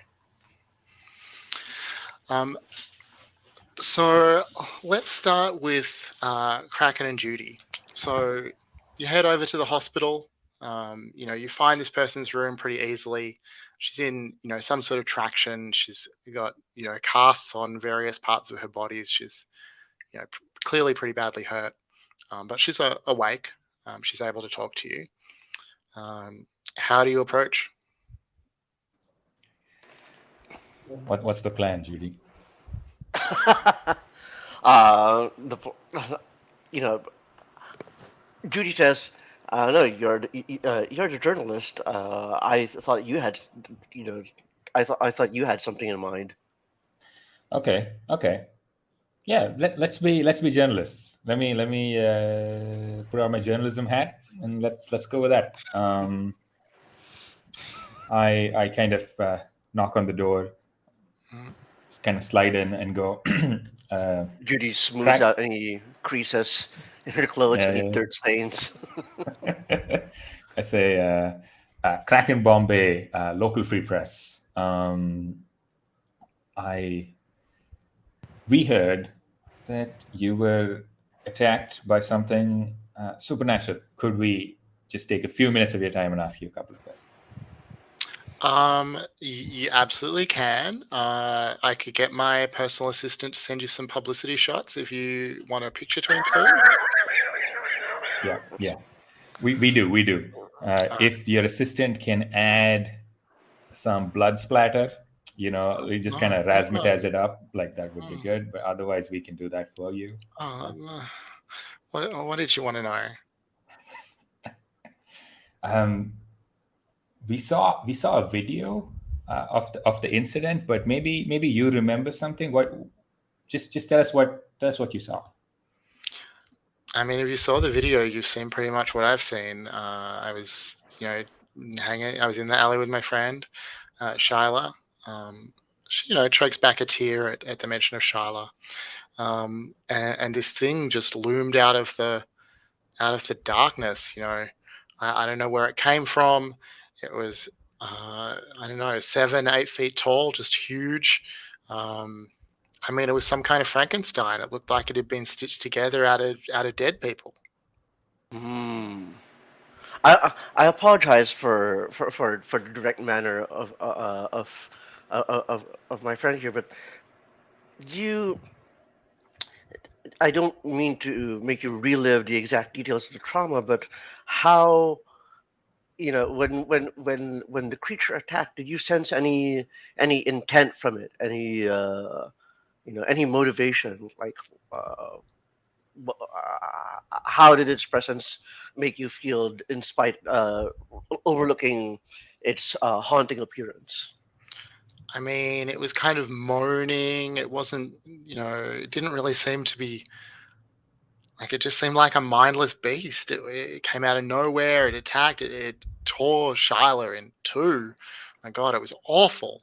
And then, she kind of gestures to her plaster covered body. I have two weird questions, which is like, one, The normal number. in your Yeah. in your opinion, was this figure alive or dead? And I wait for her to answer that one. I mean, it was like a Frankenstein, right? Like some mad scientist in a lab hit it with lightning and it was alive again. Okay. Wow, so strange. No, I believe you. I believe you. But like, and second is, did it eat anything? Did it try to eat any one of you? What an I mean, attack, yes, but eat. well, no, I mean, I passed out pretty quickly, but I don't think any body parts were eaten. God, Hmm. All I right. don't think it ate Shyla, dude. Um, I look at Craig and did we, and out of character, like, did they found Craig Shael's body, right? Yeah, I Yeah. don't think you Yeah, asked yeah, about that, but there was no mention yeah, of anyone being eaten. yeah. So I'm we're very certain that all of what was left of all of Shiala was what was left behind. Kraken, is there anything else that you wanted to ask? Um, After you were attacked, did you see? Did the creature just walk away? I was unconscious. I don't know what Yeah, happened. When I woke I up, I was I, being loaded into an ambulance. I you're very understand. lucky to have survived. Yeah. I mean, I wouldn't describe anything that happened as lucky specifically, but I think we understand what my friend here is trying to say. So this is going to Um, be in the local paper. Do you think there's any chance it'll get picked up by like national news?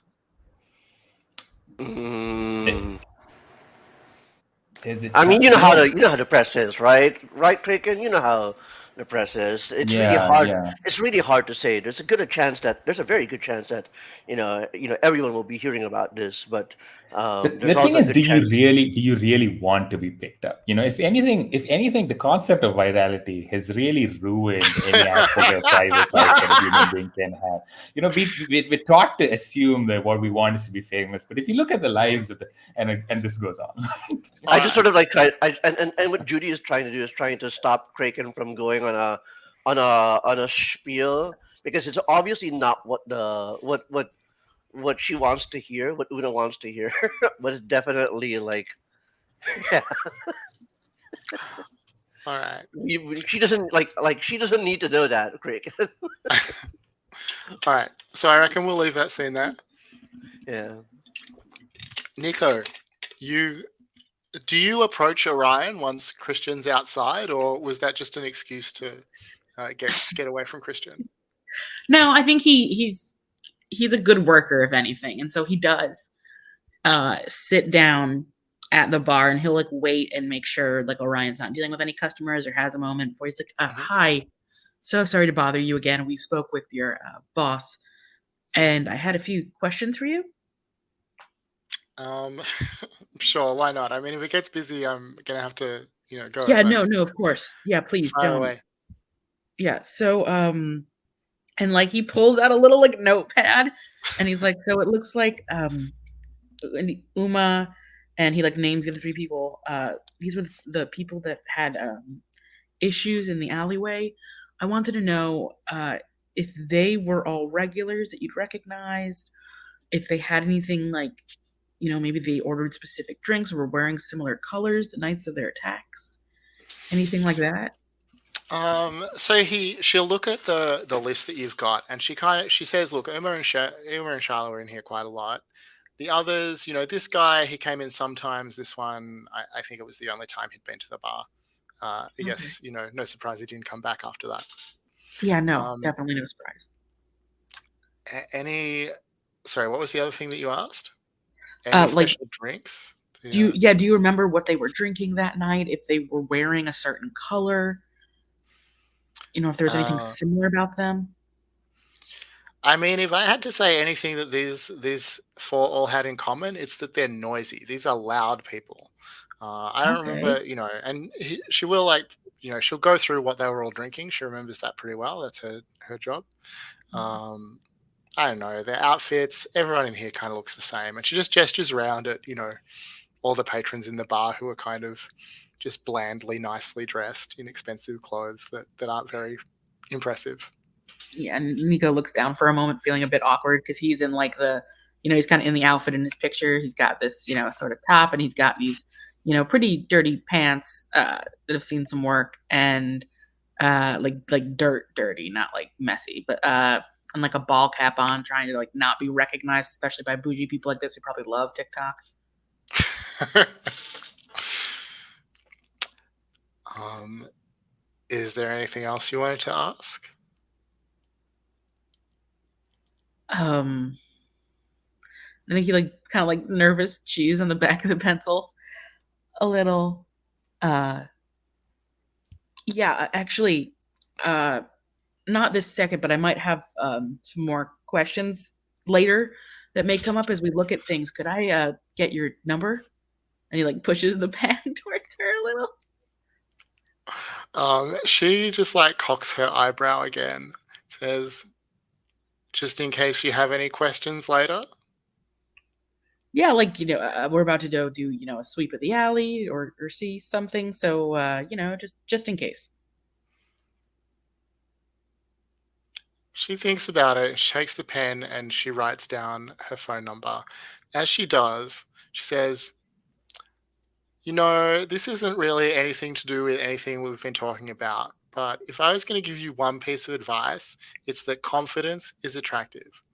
And this, I mean, I don't know what this is. And she hands you the notepad back with her phone number on it.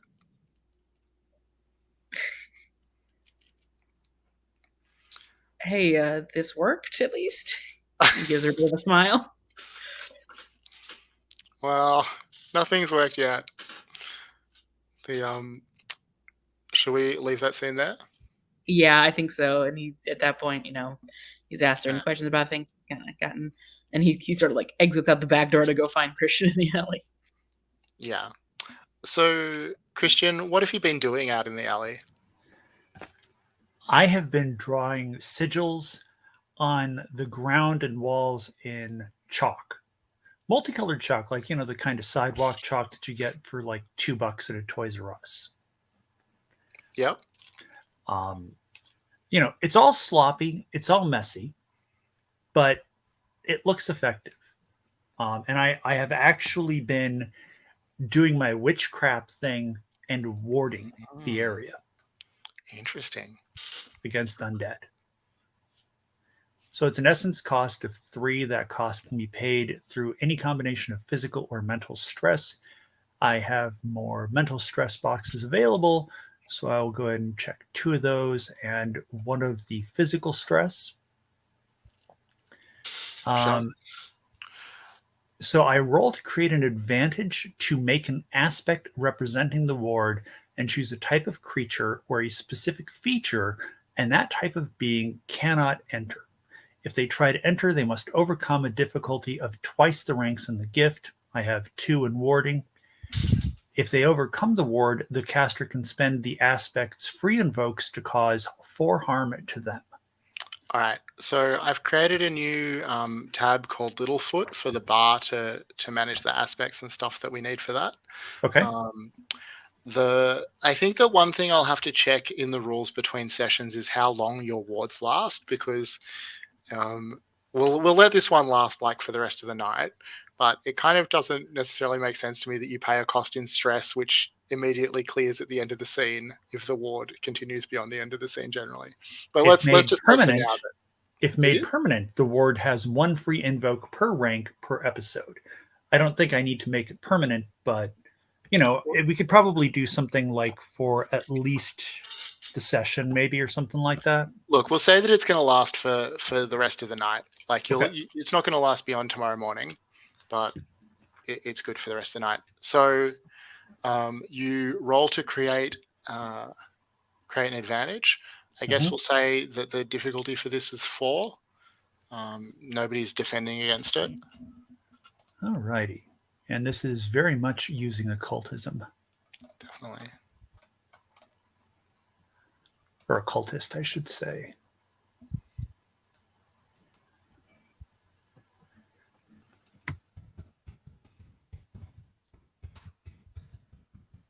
I would like to cover the entire alley, if that's okay. Yeah, so I mean, let's talk about the geographical space. Like what I'm picturing is that there's a fairly short like alleyway that's right outside the back of the bar.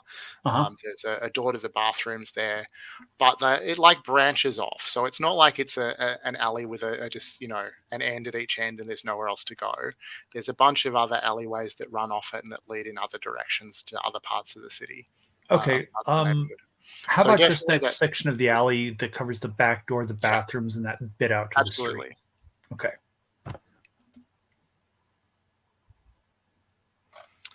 All right, so that's going to succeed. If I invoke one of my aspects, can I kick that up? I'm sure that you can. So that if you succeed by 2 or more, that's going to be a success with style, and I assume that means you'll get 2 free invokes on your the aspect you create. All right. I'd like to invoke my high concept again. Yeah, for sure. Because this really is basically, I mean, it's not book covers, but I'm drawing upside down crosses on like alley walls, which is totally in my wheelhouse. All right, so I'm going to start creating some zones in the Littlefoot tab. So we've got one for the dirty alley out the back of the bar. We've got one for the bar. Pretty straightforward. What's the name of the aspect that you're creating with your ward? Fuck you, zombies. Fuck you, zombies. And it's warded against undead. Is that right? Yes. Cool. All right. We're just about at the hour now, so maybe we'll take another 10-minute break and we'll come back and pick it up. Works for me. Cool. Shane, what's a consequence? So consequences are aspects that represent some sort of injury or harm. So if you take like shifts of damage or stress that you can't absorb with your stress tracks, you have to make consequences with them. So that could be, it could be just like bruised, but it could be like broken leg or something like that for the more dramatic consequences. Cool. Yeah, that makes sense.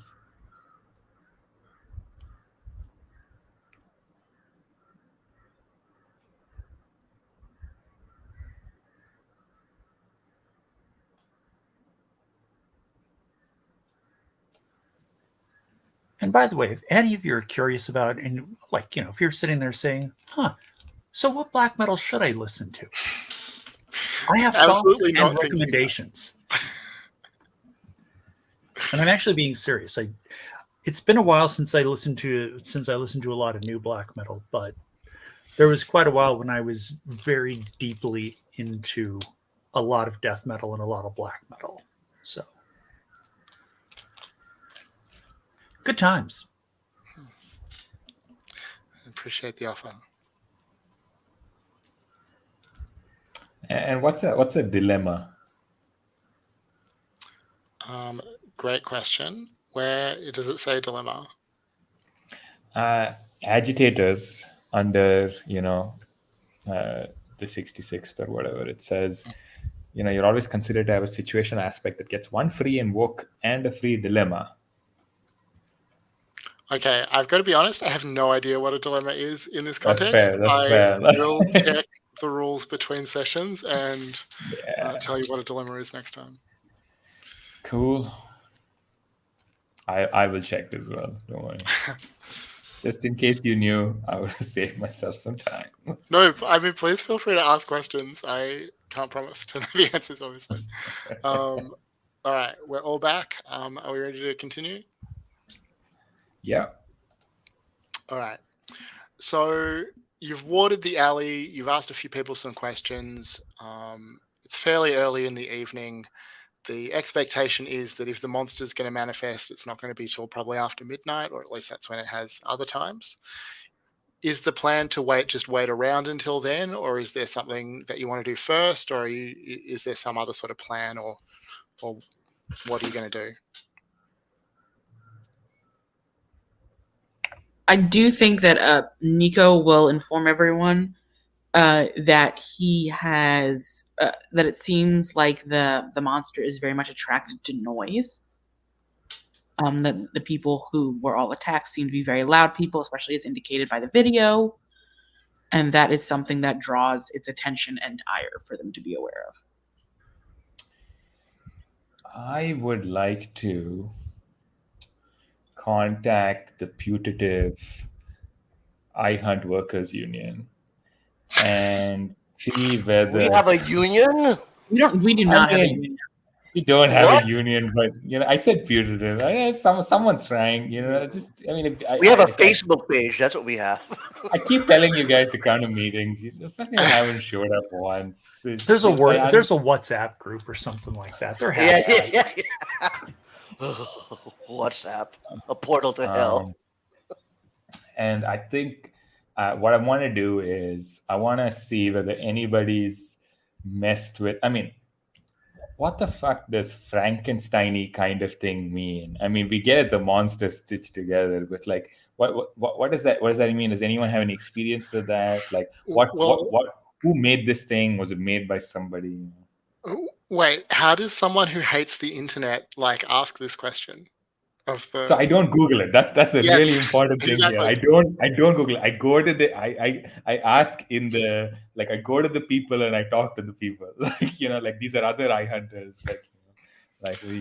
I'm like. I mean, I don't think there's somewhere you can go tonight where you're going to find a bunch of other eye hunters to ask. We have 4 hours. Just come on. You're like Patrick Stewart. There's not a clubhouse. Google this for me. Nikko, hearing this idea from Kraken Bombay, was like, "Hey, that's actually really great," and then whip out his phone and Google missing bodies in mortuaries. Don't do it. It's like a habit. Recent grave desecration or anything like that might indicate anything about a body going missing. I just want you all to know that I'm using Bing. Jesus Christ, Bing.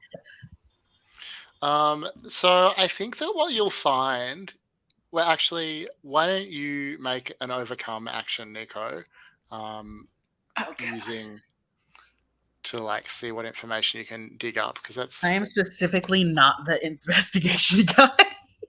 So go so well. So I mean, I'm happy for Kraken to do this, but I need you to flesh this out for me a bit more. There's not a clubhouse for eye hunters, so where are you actually tangibly going to ask this? So I SMS the other eye hunters I know, and I do it individually. There's no group. There's no, I go this number. I select the name. I go hey, Frankenstein. Does that ring any bells? Yeah, okay. Somebody So that's corrects you and says like it's Frankenstein's monster actually. I blocked them.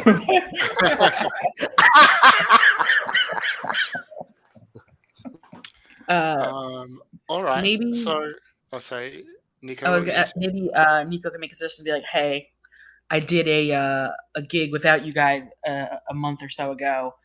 You guys are all busy, and one of the guys was a grave like his day job was a grave digger at this local cemetery, and maybe I can give that number to Kraken Sure. as one of the people to Yeah. reach out to. Yeah, I think that's probably just fictional positioning. So, Kraken, it sounds like you're trying to overcome maybe using organizer, or was there another skill you were thinking of using? Yeah, so my worry is that I put all 4 points in professional, like, and by professional I mean journalist, and I'm wondering whether what I mean by journalist is just organizer slash investigator, like, So I've put 2 and 3 in those, but I'm wondering when I will ever use the 4 here. So I'm wondering whether I should switch that around. Yeah, sorry, I'm just looking at what it says professional covers. I think it makes sense that if you're anytime you're using like professional journalist skills, you can roll professional for it. Um, But that I but feel that might like make the other might skills make less useful. investigator useless. So why don't I just put it in investigator and forget professional? Like, Sure. yeah, I'll put the 2 in professional. I'll put the 4 in investigator. Yeah, I think that makes Um, sense. yeah, cool. So then I wanna just roll investigator here. All right.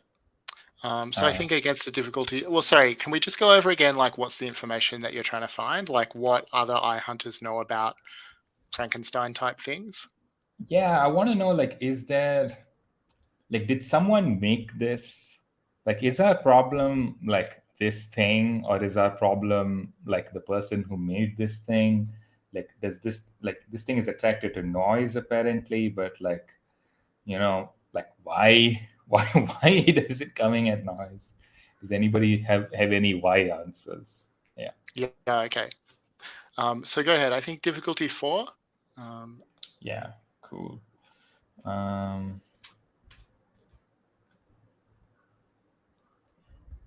wow. all right. So you've you rolled a 2. One thing you can do when you invoke an aspect is re-roll your dice.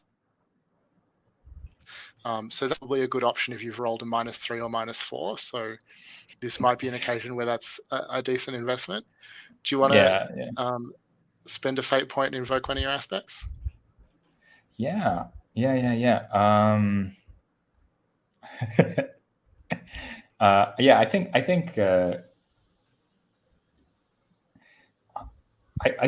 I want to set up an aspect that is something uh, like I hunt mutual support group or something like that, and then Oh like yeah, when I lean on these folks, like that's when I. yeah. Why don't you call it the like wannabe like the future I hunt union organizing drive or something? Yeah, yeah, yeah, yeah, yeah.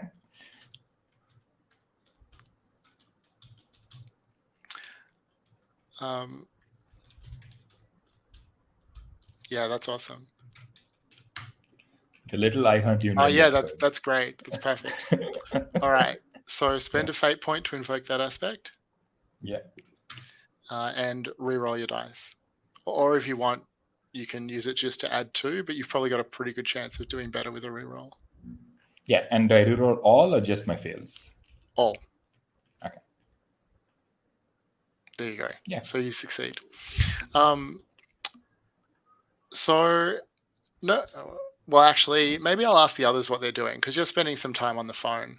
Um, are any of you? Is there anything else that the rest of you want to do while Kraken spends an hour or so making phone calls?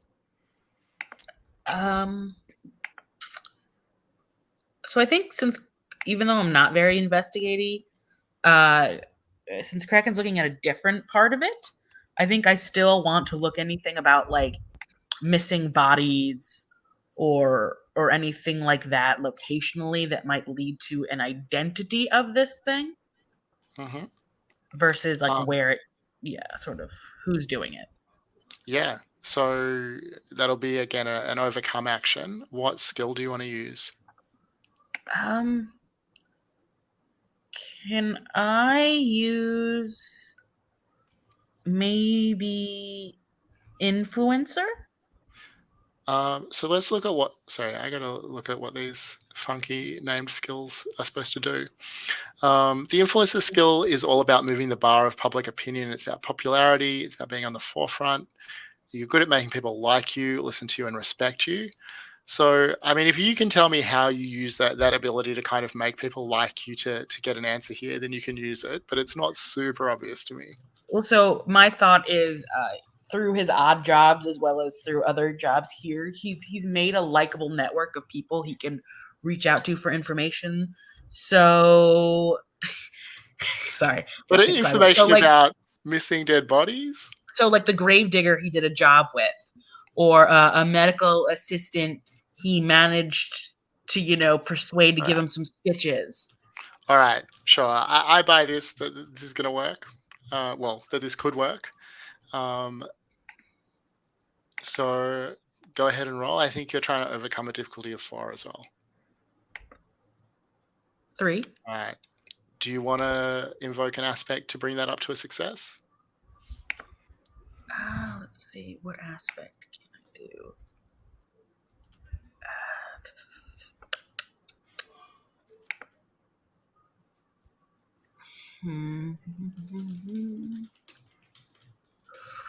Could we say that he's doing the quote unquote heavy lifting of yeah? I don't think he has an aspect that like. Do you want to just create a new aspect now? True. Because Yeah. there's other aspect spaces. Something the little hashtag I hunt union. Yeah. I think maybe something just like knows a guy. Yeah, I think that's perfect. He's friendly and amicable with enough people that he knows a guy in a couple places. The gravedigger he did the one job with, the medical assistant who maybe sometimes works in the morgue was willing to give him some stitches at one time when he needed them. A kitty. Yeah, that totally works. So spend a fate point to invoke that, and that's going to make it a success. So I guess like asking the same question, like what does that look like? Are you texting? Are you calling? How are you actually getting the I information? think it's like a half mix between Googling and texting people. Yeah. All right. So I will again like come back to you with the information that you get. Judy, are you doing anything while these people are Judy, are you doing anything while the other eye hunters are on their phones, or are you just Yeah. So Kraken is trying to get the word from other folks, and Nikko is doing what precisely again? So Kraken is trying to figure. It sounds like Kraken's trying to figure out like how to deal with one of these, whereas Yeah. Nikko is trying to figure out where could this have come from. Like where is missing body parts? Who could this thing be? I think what I want to do is I want to study the crime scene or crime scenes, and I want to figure out how we can lay a trap for this creature. I think it's going to be contingent on what we learn about it. But I think Judy definitely wants to apply like a sort of like a planning phase for when we either pretend to be a victim or to just catch it. Yeah. Yeah, so I think that maybe what you're just so you've already got a few things in place. Like you know or suspect that it's attracted to loud noise. Starr has been able to like ward the area to block it from getting in. So it sounds like maybe what you'd be doing there is creating an advantage called like the lay of the land or something to indicate like you've got a good grasp of the area. Does that sound right? That sounds good. Yeah. All right. So what skill do you think you'd be using for that? I think I would be using. I think maybe gorilla would make sense. Yeah, gorilla. That sounds about right. Yeah. All right. So I'm just going to give you a difficulty of 4 as well. So go ahead and roll to create an advantage. Sure. That's 4 fudge dice always, right? Yes, unless you have the edge. Yeah. Uh-huh, uh-huh, uh-huh. That is an. So I mean, That is same as Kraken before. You can. So you actually that's actually a -1, right? Because you've got +2 for Gorilla. I think +1 for Gorilla, +1. actually. All right, my mistake. Um, so if you want to spend a fate point, you can invoke one of your aspects and re-roll that, and you have like a pretty good chance of improving it. Or you can just accept that you didn't manage to create an advantage. You sort of looked around a bit, but um, Hmm. you didn't gain a mechanical advantage. If I invoke drama, I'm not sure. Okay, I'm always still trying to figure out how the way fate moves and fate aspects kick off. The timing of that always like sends me up for a flip. Well, like, what if I said I had nothing to do with that fire, with the implication being when we spring our trap, that it might be more calamitous than we had intended. Would that work? So that's more like what that is more like in terms of fate mechanics, I think, is like a compel or a self compel, where you would get a fate point for kind of putting yourself in trouble, or I would Oh, offer okay. you a fate point for putting yourself in trouble. Got it. Um, All right, I'll keep that in mind. That sounds actually much more easy to comprehend now that you've put it in that context. Yeah. So, um, but I think like sort of mistrustful handywoman or always ready for a fix, like either of those makes sense to me as something I you think could invoke mistrustful here. handy woman. I think paranoia is at play. So I think Judy will try to get all the corners covered in setting this up. Yeah. All right. Do you want to re-roll your fudge dice? Yeah. Let's do it. Do do do do do do do. Ah, it's a 3 total. Nice. All right. So I said the difficulty was 4. So if you invoke another aspect, that'll bring you up to a success. Do you want to do that?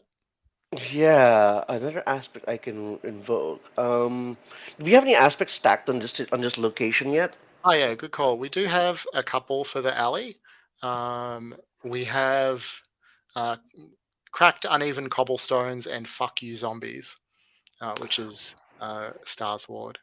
Mm, I think I'll go with cracked and uneven cobblestones, suggesting that we can, if we memorize like the way this is laid out, we can have better footing than the zombies or the assailants, who will probably stumble into this and find themselves tripping themselves up over themselves. Yeah. Yeah, Okay, I buy that. So spend a fate point. That brings you yeah, up to a success.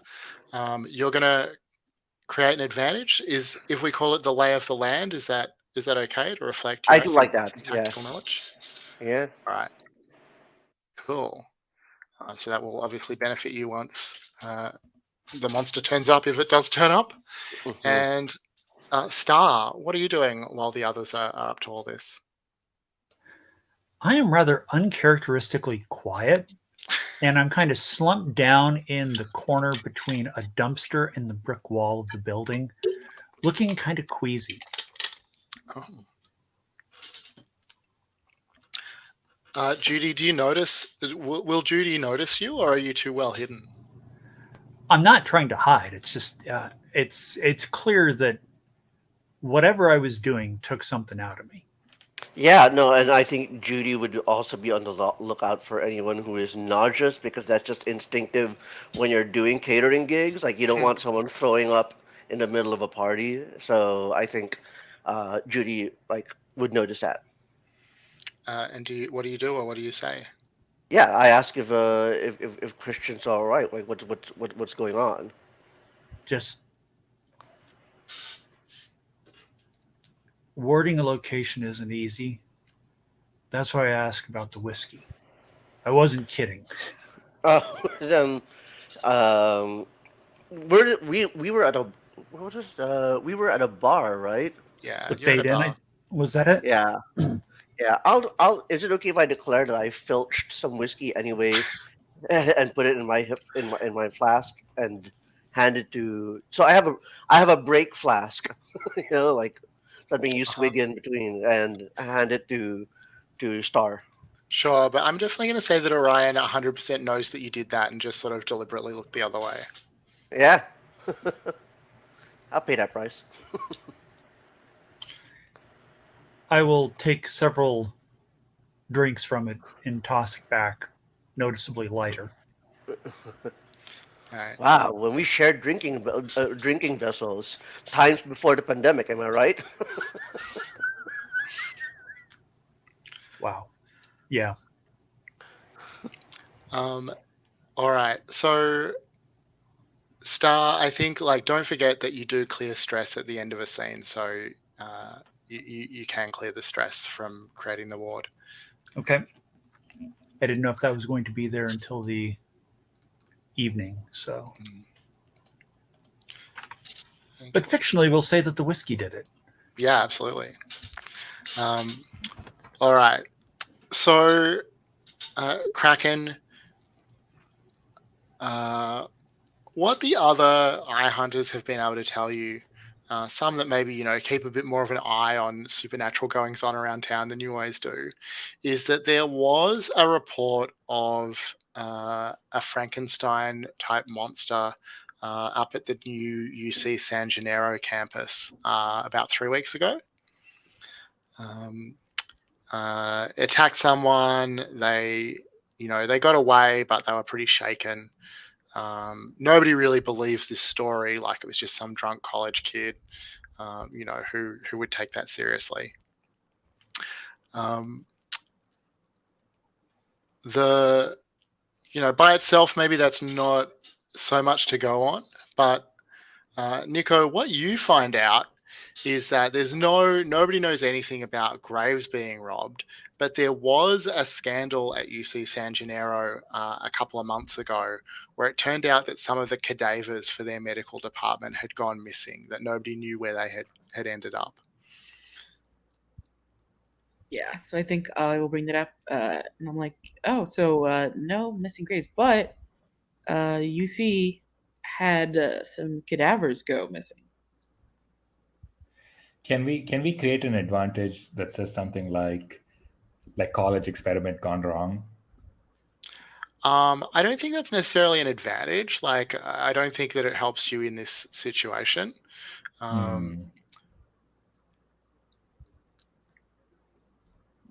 enough. Yeah. Knowing that this thing might have been made in a lab at the college isn't particularly an advantage that you can use against it. True.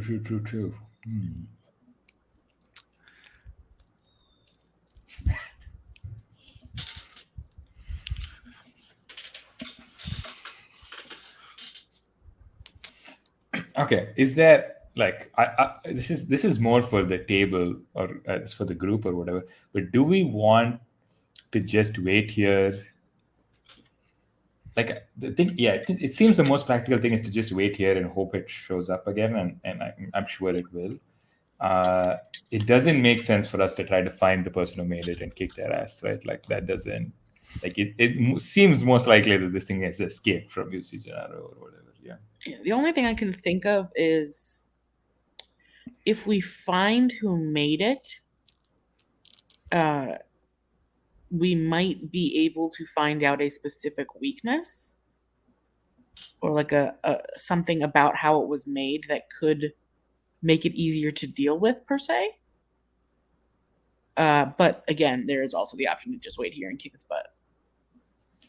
Yeah, I feel like I've read my Mary Shelley and I already know everything about this. This thing, it didn't ask for this. It doesn't want to be alive. Now it suffers in its existential flesh prison. Yeah, no, Nikko is very much down for just trying to kick its ass. Okay, yeah. I write down existential flesh prison in a notebook. Yeah, Nikko, I think, just goes to the van, pulls out a metal baseball bat. All right. So the plan is to just go out there, presumably later, and make some noise and try and attract it. Are you going to do anything about the patrons of the bar who might otherwise want to use the alleyway to get to the bar? Yeah, so that's, yeah. we're going to make anti-Christian stand there and talk to anyone who comes out. Like positioned at the front. Yeah, the first thing I'm going to say is, "Hey, you got a cigarette?"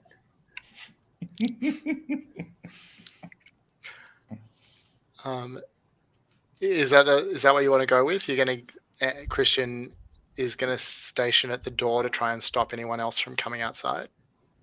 Look, somebody looking like me asking somebody if they're coming out, like if they've got a cigarette, is the last thing you want, because cigarettes take 7 minutes to smoke, and you don't want to spend that much time with me.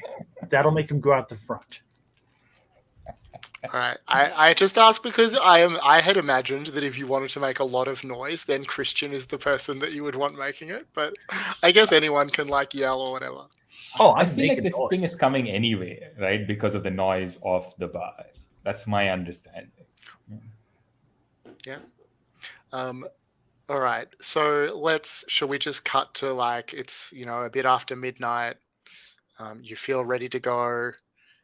Christian's in the doorway. The other three of you are out in the alleyway. Is that what's happening? Yeah. One last thing that comes to mind is potentially somehow trying to do something that attracts the creator to this spot. Is that anything? Again, yeah, the fact that I'm not on the internet works against me. Okay. Yeah. Cool. Nothing. We have less than half an hour left. Do you wanna do the fight? I think we'll get to the cusp of the fight, and then we'll probably make that the cliffhanger. Cool. Yeah. But is that where we're at? You're all in the alleyway except for Christian, who's blocking the door. I mean, I can basically just stand out in the alleyway and bellow, "Carry on, my wayward son." And anybody trying to come out is just going to hear that and probably decide to go back inside and out the other door. Yeah. I mean, I think when you start bellowing, Orion is just going to walk over and close the door and shake her head at the four of you. And kind of give you a hurry up with it gesture. We're not supposed to have this door closed for fire safety stuff. But I mean, of course, you've also warded the alley, so nothing undead can enter. So as you start to bellow, you're looking around, waiting to see where this thing might approach from, and there's almost like a shaking of the ground, but you realize it's not footsteps approaching. There's an old cellar that used to be the cellar that this bar kept its alcohol in, that's disused, just lying there, cobwebbed up. But the chain that was holding it shut is broken, and something is trying to push that open from inside the cellar, but it can't because of Christian's ward.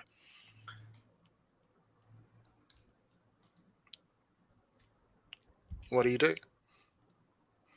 And whatever it is starts to bellow and moan. Is it singing? It is distinctly not singing. This is the cellar for the bar, you're saying? Probably it used to be the cellar from the bar, but it's out of use. It's out of use.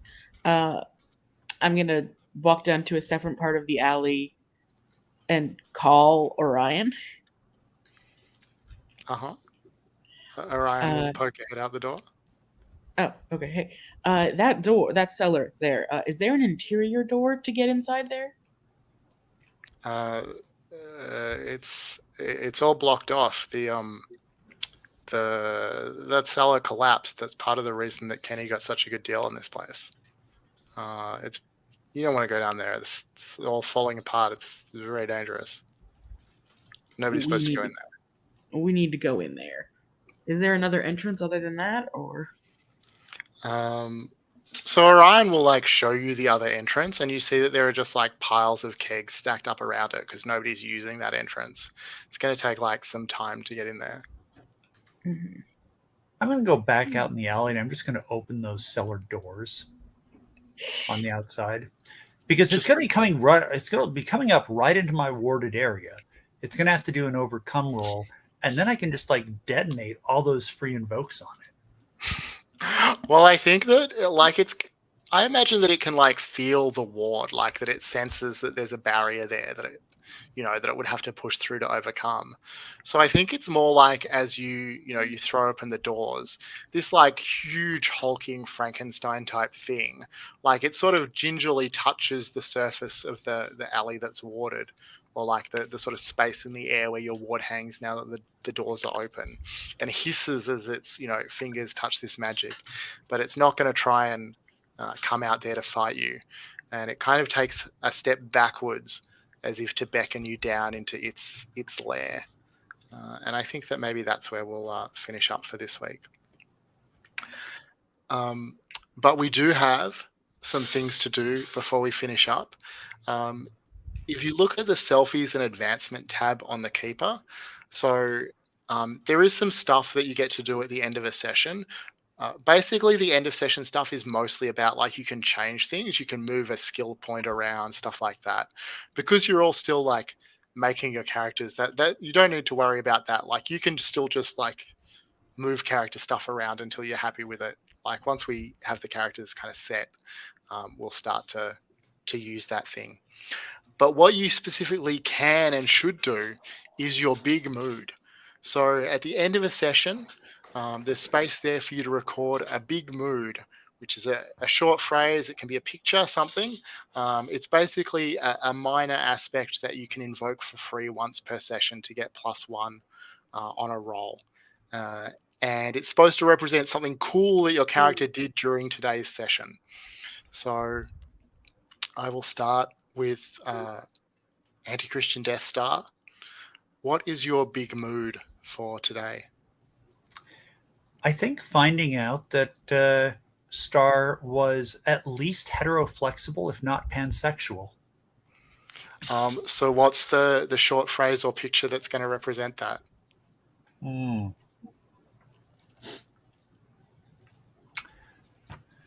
Lipstick and fishnets. Okay, that's awesome. Thank you.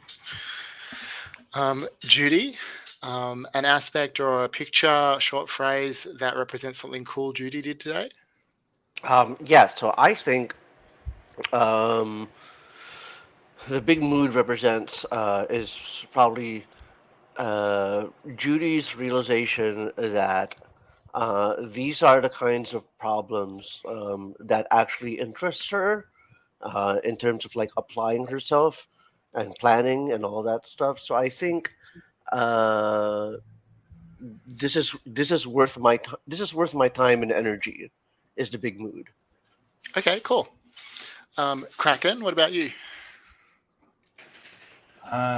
Okay, yeah. I think my big mood is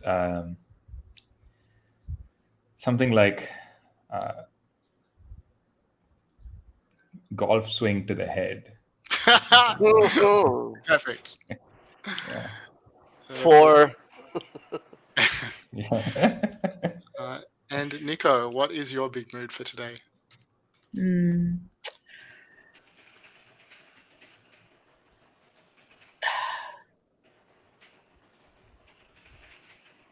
I think his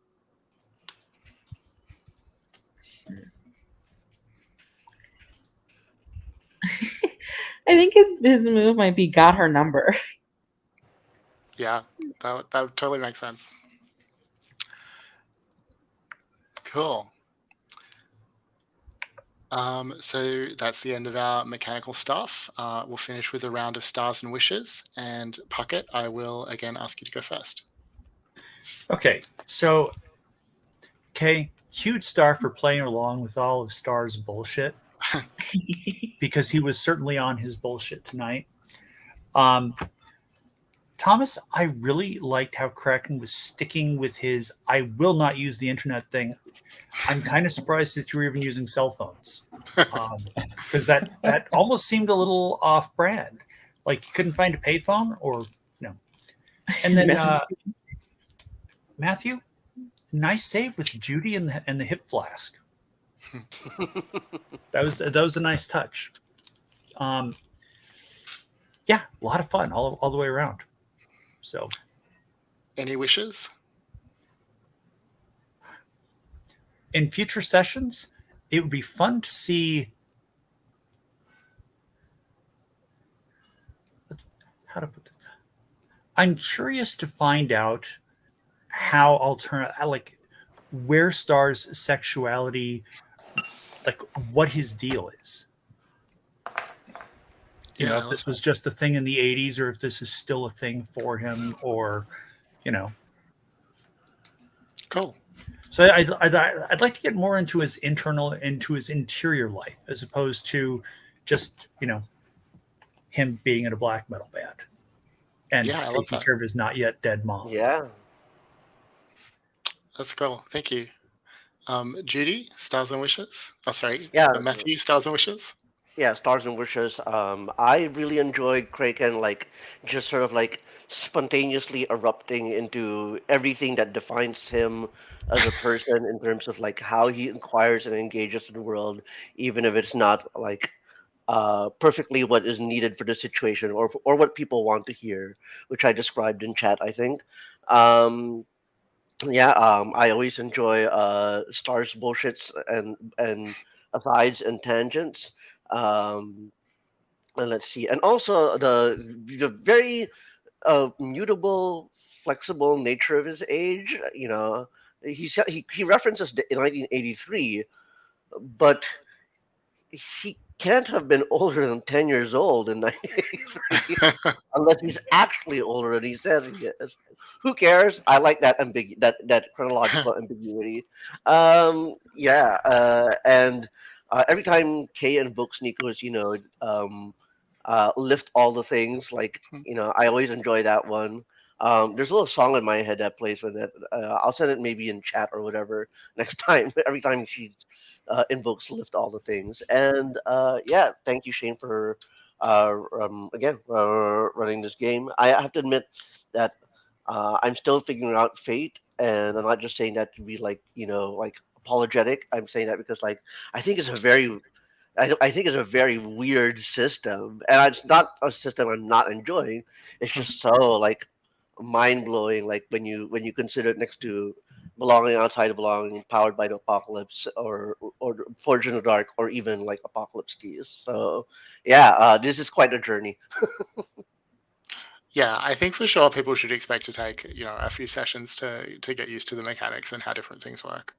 And we'll try and ease that transition for you as much as we can. Do you have any wishes? Oh yeah, wishes.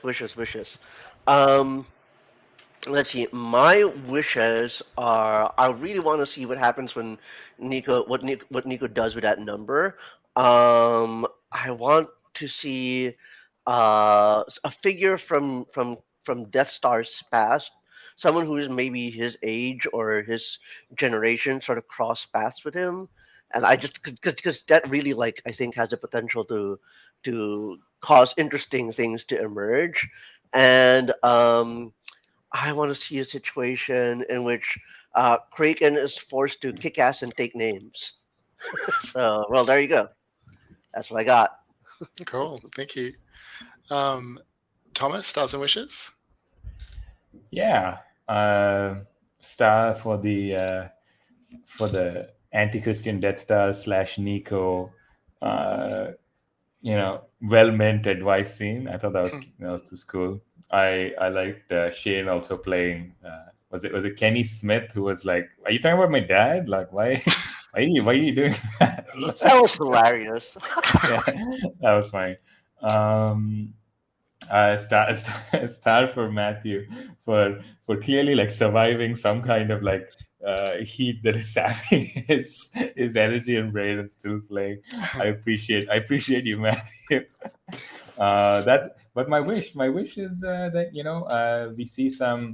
we develop like Kraken and Judy. Like I think that's the thing that didn't happen this session because I was still like, what's a compel? Like that's where my brain was. Like I was like, I need to learn the system. But yeah, we need to do some shenanigans in that regard. Um, Another wish I have is that I have an ability that lets me give a speech and kind of set up some aspects before like a big scene. So if I forget, Shane, please remind me to do that before we start. I would love to do something like create an aspect like, oh, it's just misunderstood. It just wants love, something like that, for us to see where my reading, if I've read just Mary Shelley, like how that confuses handling this creature. That is not how I remember Mary Shelley's Frankenstein. It's not. It's just, but there are other Frankensteins on there. Yeah. What else? Yeah, I think those are my two wishes. Cool. Thank you. And Kay. Starts speaking, is muted. Definitely Stars, for just how easily like anti-Christian Death Star, which is such a ridiculous name, just like personifies everything about who their little like word descriptors told us they would be in the first session bucket. They're just sad and old, and I just like, but also like strangely knowledgeable in the right ways. And I also enjoyed like the little back and forth of like, what, you did a mission without me? It's very cute. Like he kind of clearly seems to want to be like a father figure to Nikko, and Nikko is like, no. It's very silly. I really love, Kraken sticking to his guns, Thomas. Although I also think it's funny because like Nikko definitely like doesn't get it and like doesn't necessarily respect it. He's kind of like, you have these great ideas, and if you just utilize the items around you, like you could do so much better than just like scrambling in weird places, dude. Just pick up a computer. I think, which definitely comes from being a child born after the year 2000. And then Judy just being solid. Matthew, like the one person who has like more than 2 brain cells to rub together here, it seems like. We need that. We need Judy. It just, thank you. And Shane, I enjoyed your NPCs, and I was a little confused at first when we started because I didn't realize we would do like one fight and then get into the one we had selected. And then let's see. But I enjoyed it. I enjoyed Campbell Brewster. Smythe Orion seems pretty cool.